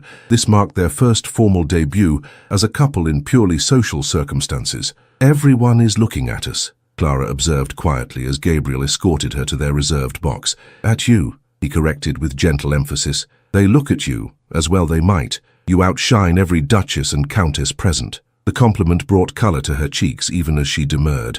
"You are hardly an objective observer, sir." "On the contrary," he countered, his voice warm with sincerity. "My judgment has never been clearer." The program began with traditional fare. Mozart, Beethoven, selections that displayed the orchestra's technical prowess while satisfying conservative tastes. During the interval, Clara found herself approached by Lady Harrington, whose sharp gaze held unusual warmth. "My dear Duchess," the older woman greeted her, "you appear positively radiant this evening. London agrees with you. Or perhaps it is married life that brings such becoming colour to your cheeks." Clara inclined her head in acknowledgement of the compliment. "You are too kind, Lady Harrington. How fares my sister? Her letters suggest she thrives under your guidance." "Isabel is a credit to your family," the matron confirmed with surprising enthusiasm. "Intelligent, quick to learn, and possessed of natural grace once removed from unsuitable influences." The delicate reference to the Condé's departure held no judgment, merely tactful acknowledgement. "I am grateful beyond words for your intervention on her behalf," Clara said sincerely. "You have given her opportunities I feared might be forever lost to her." Lady Harrington's shrewd gaze assessed Clara with evident approval. "It seems we have both witnessed remarkable transformations recently. Your sister blooms in Kent while you—" She glanced meaningfully toward Gabriel, who stood conversing with several parliamentarians nearby. "You appear to have accomplished what many considered impossible." "I am not certain I take your meaning," Clara replied, though a flutter of awareness suggested otherwise. "Come now, my dear. False modesty ill becomes a woman of your discernment." Lady Harrington lowered her voice conspiratorially. "You have melted the Duke of Thornfield's famous reserve, a feat that half the eligible women in London failed to achieve over 7 years of determined effort. One can practically see the thaw in progress." Before Clara could formulate a suitably diplomatic response to this observation, the bell chimed, announcing the interval's conclusion. Lady Harrington patted her arm with unexpected affection. I look forward to hearing more about your sister's progress when next we meet. Perhaps you might call upon me before departing London. I should be delighted, Clara assured her, recognizing the invitation as significant social currency. When they had returned to their box and the audience had settled once more, the conductor stepped forward to announce the program's final selection. Ladies and gentlemen, we conclude tonight's performance with a special presentation, the premiere of Hymn for the Unheard, composed by the late Lady Catherine Veilhart and completed by her daughter-in-law, the current Duchess of Thornfield. A murmur of interest rippled through the assembly as all eyes turned briefly toward their box. Clara felt Gabriel's hand close over hers, a silent gesture of support and shared anticipation. The first notes emerged from the orchestra like tentative whispers, Lady Catherine's delicate opening melody given voice by violins and gentle woodwinds. Clara closed her eyes momentarily, transported by the familiar yet transformed composition. What had been intimate and personal in her private playing now expanded into symphonic breadth. When the music reached the transition point, where Catherine's original composition ended and Clara's continuation began, she felt Gabriel's hand tighten almost imperceptibly upon hers. The melody deepened, gathering complexity and emotional resonance as her contribution unfolded through the orchestra. What had begun as whispered question evolved into assured statement, vulnerability opening into transcendent strength. Clara opened her eyes to find Gabriel watching her, rather than the orchestra, his expression holding such nakedly profound emotion that her breath caught in her throat. In that moment, surrounded by hundreds yet intimately connected, she understood with perfect clarity what had transpired between them, how a marriage of convenience had transformed into something neither could have anticipated nor planned. The hymn reached its conclusion not with dramatic flourish, but with gentle resolution, the final chord hanging in the air like a benediction before dissolving into silence. For a heartbeat, the audience remained motionless, held in the music's spell, then erupted into enthusiastic applause that seemed to shake the very foundations of the hall. The conductor gestured toward their box, inviting acknowledgement. Clara hesitated, unaccustomed to public attention, but Gabriel rose and extended his hand to her with quiet certainty. Together they stood as the applause continued, accepting the audience's approval with dignified gratitude. "They recognize what I have known from the beginning," Gabriel murmured, his voice meant for her ears alone, "that you possess remarkable gifts, of music, of understanding, of soul." Later, as they returned to Thornfield House through London's lamplit streets, a comfortable silence enveloped them, not the awkward quiet of their early days together, but the peaceful communion of two people who had discovered the pleasure of shared understanding. "It was everything I could have hoped for," Clara reflected as their carriage approached the townhouse. "To hear your mother's music given proper voice, to feel her spirit honored in such a setting." "It was more," Gabriel replied, his gaze warm upon her face in the carriage's intimate shadows. "It was the culmination of a journey neither of us anticipated when we stood before the altar those months ago." Clara smiled, reaching across the space between them to touch his hand lightly. "A journey that continues, I think." "Indeed." He captured her fingers within his own, raising them to his lips with reverent tenderness. "And I find myself eager for each new milestone, each revelation it may bring." As they ascended the townhouse steps together, Clara felt a sense of profound rightness settle within her breast, not the resignation of duty fulfilled, but the quiet joy of having discovered, against all expectation, genuine love within a marriage begun in cold pragmatism. That night, as moonlight silvered their bedchamber with ethereal radiance, Gabriel held her close against his heart, his voice a whisper in the darkness. "I never thought to love again after Eleanor," he confessed. "I believed that capacity had died with her, leaving only duty and obligation in its wake. And now," Clara prompted gently, her hand resting upon his chest, where she could feel the steady rhythm of his heartbeat beneath her palm. "Now I understand that the heart is not so easily limited," he replied, "that what I feel for you diminishes nothing of what came before, yet stands entirely its own, unexpected, unplanned, and utterly transformative." Clara raised herself upon one elbow to gaze down at his beloved face, moonlight casting his features in silver and shadow. "From duty to devotion," she murmured. "Who would have thought such a journey possible?" His smile, visible even in the chamber's gentle darkness, warmed her more thoroughly than any fire. "The union began cold," he acknowledged, "but what it has become—" His voice trailed off, emotion rendering words inadequate. Clara lowered her lips to his, completing his thought with a kiss that spoke what language could not fully express, of barriers overcome, of souls recognized, of love discovered in the most unexpected of circumstances. Outside their window, spring rain began to fall, gentle droplets tapping against glass with rhythmic persistence, nature's own music accompanying the symphony that had developed between two hearts, once separated by duty and fear, now united in genuine, enduring love. Autumn painted Thornfield's grounds in amber and crimson, transforming the estate into a tapestry of seasonal splendor. Clara stood at the music room window, observing the gardeners collecting fallen leaves with methodical care, preparing the grounds for winter's inevitable approach. 6 months had passed since their return from London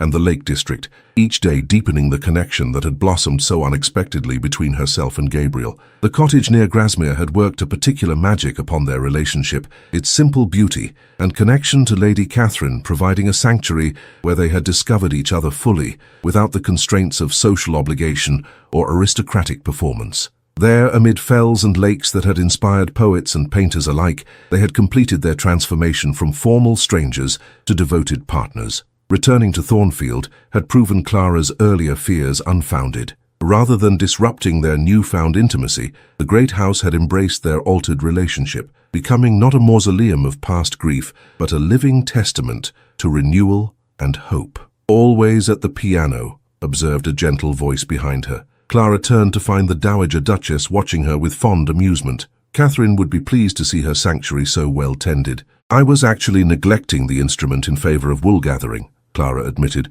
gesturing toward the autumn landscape beyond the window. "The changing seasons invite contemplation." "Indeed they do." The Dowager settled herself upon a nearby settee, arranging her skirts with practiced elegance. Particularly when one carries new life within one's own being, Clara's hand moved instinctively to her abdomen, where the first subtle swelling had begun to make itself evident beneath her gown. "You are uncommonly perceptive, Your Grace. When one reaches my age, observation becomes both pastime and skill," the older woman replied with a knowing smile. "Besides which, you have that particular luminosity that accompanies impending motherhood. Gabriel must be beside himself with joy." "He is," Clara confirmed, warmth suffusing her at the memory of her husband's expression when she had shared the news 3 weeks prior. His customary reserve had dissolved into such naked vulnerability, such profound emotion, that she had found herself moved to tears alongside him. "We are planning a nursery in the East Wing," she continued, seating herself beside the Dowager, "though the child will not arrive until early spring. A fitting season for new beginnings," the Dowager observed. "And how fares the conservatory project? Gabriel mentioned ambitious plans when last he visited me at the Dower House." Clara smiled, thinking of the glass structure now rising behind the main house, a modern replacement for Catherine's modest original designed to house specimens from across the empire. "It progresses well, despite the architect's concerns regarding English weather. Gabriel is determined to create something that honors his mother's passion while embracing modern innovations. He has changed remarkably," the Dowager noted with evident satisfaction. "When you first arrived at Thornfield, I feared he had calcified entirely, grief and duty hardening him beyond redemption, yet now he smiles. He plans for the future. He engages with life, rather than merely enduring it. We have changed each other, I think," Clara reflected, her fingers absently tracing patterns on the velvet upholstery. "He has given me confidence and purpose. I hope I have offered him healing and renewal in return." The Dowager's shrewd gaze assessed her with approval. "More than you realize, my dear. But tell me of your sister. Her letters suggest significant progress in her studies." "Isabel thrives beyond expectation," Clara confirmed, gratitude coloring her tone. "Lady Harrington has arranged for her presentation next season, though in a quieter fashion than might otherwise have occurred. There is even mention of a young clergyman who has shown particular interest in her literary accomplishments." "Redemption comes in many forms," the Dowager observed philosophically. "Speaking of which, I understand Gabriel has implemented significant changes at the tenant farms since your return from London." Clara nodded, pride warming her voice. "The improvements have already yielded results. The new cottages are nearly complete, and the school we established for the tenants' children has 27 pupils enrolled for the winter term." "And this foundation for governesses I hear mentioned in London circles?" the Dowager inquired. "Another of your initiatives, I presume?" "A joint endeavor," Clara corrected gently. "Gabriel provided the financial structure, while I merely identified the need. Too many educated women find themselves without resources or protection when circumstances change. The foundation provides training, placement, and if necessary, sanctuary." The Dowager's expression held unmistakable approval, You have accomplished more of substance in 6 months than most duchesses manage in a lifetime of charitable patronage. Thornfield has been transformed under your stewardship, and not merely its physical aspects. Before Clara could formulate a suitably modest response to this praise, the music room door opened to admit Gabriel himself, his tall figure silhouetted against the corridor beyond. The smile that illuminated his features at the sight of his wife still sent Clara's heart fluttering like a debutante's, despite the months of intimate connection they had shared. "Aunt Margaret," he acknowledged the dowager with respectful warmth before turning his attention to Clara. "I hope I am not interrupting important confidences." "Merely female gossip and speculation," the dowager replied, with a twinkle in her eyes that belied her advanced age. "Though I should be returning to the dower house before evening falls, these old bones prefer not to travel in darkness." Gabriel crossed to kiss her cheek with unfeigned affection. "You know you are always welcome to stay at the main house, Aunt. Your rooms remain prepared for whenever you wish to avoid the journey." "And deny the young people their privacy?" "I think not," she retorted with spirit. "Besides which, I have grown accustomed to my own establishment, modest though it may be in comparison to this grand residence." When the dowager had departed in her well-sprung carriage, Gabriel joined Clara at the music room window, his arm settling comfortably around her waist in a gesture that had become habitual, yet never lost its significance. "You were missed this morning," he remarked, studying her profile with undisguised admiration. "The estate manager required signatures on the new leases, and I found myself wishing for your practical wisdom regarding the northern fields." "I overslept," Clara admitted, leaning slightly into his embrace. "The child seems to demand more rest than I am accustomed to requiring." His hand moved to cover hers where it rested upon her abdomen, the gesture protective without being possessive. "Then you must rest as needed, without concern for estate matters. Nothing is so urgent it cannot wait for your well-being." Clara turned within the circle of his arm to gaze up at his beloved face, no longer the cold, remote countenance that had greeted her upon their wedding day, but a visage transformed by happiness and purpose. "I was thinking this morning," she said softly, "of how differently everything might have unfolded had we not each found the courage to look beyond our initial arrangement." "Indeed," Gabriel acknowledged, his voice deepening with emotion. "I shudder to contemplate the joys I would have denied us both through my stubborn adherence to duty without connection." Clara raised her hand to touch his cheek gently. "We each carried wounds we believed defined us. You mourned Eleanor and your mother. I feared my father's cruelty and manipulation, yet somehow, in recognizing each other's scars, we found healing neither expected." "The scars remain," Gabriel observed thoughtfully, "yet they no longer limit us. They have become merely part of our shared history, not determinants of our future." From the open window came the scent of autumn, fallen leaves, distant wood smoke, the particular crispness that heralded seasonal transition. Clara breathed deeply, savoring the moment of perfect contentment. "I have been composing again," she admitted, gesturing toward the piano where sheets of manuscript paper rested upon the stand. "Not a hymn this time, but a lullaby for the child." Gabriel's eyes softened with wonder. "Will you play it for me?" Clara moved to the instrument, settling herself upon the bench with practiced ease. Her fingers found the keys without hesitation, drawing forth a melody both simple and profound. Notes that spoke of welcome, of protection, of love, freely offered without expectation of return. As the final chord resolved into peaceful silence, she felt Gabriel's presence behind her, his hands coming to rest lightly upon her shoulders. "Beautiful," he murmured, his voice husky with emotion, like its composer. Clara covered his hand with her own, their fingers intertwining with familiar intimacy. "I have been thinking," she said softly, "about what we might name the child. Should it be a daughter?" "And have you reached a conclusion?" he inquired, his thumb tracing gentle circles against her collarbone. "Catherine," she replied simply, "for your mother. Catherine Eleanor Veilhart." Gabriel's breath caught audibly, his fingers tightening momentarily upon her shoulders.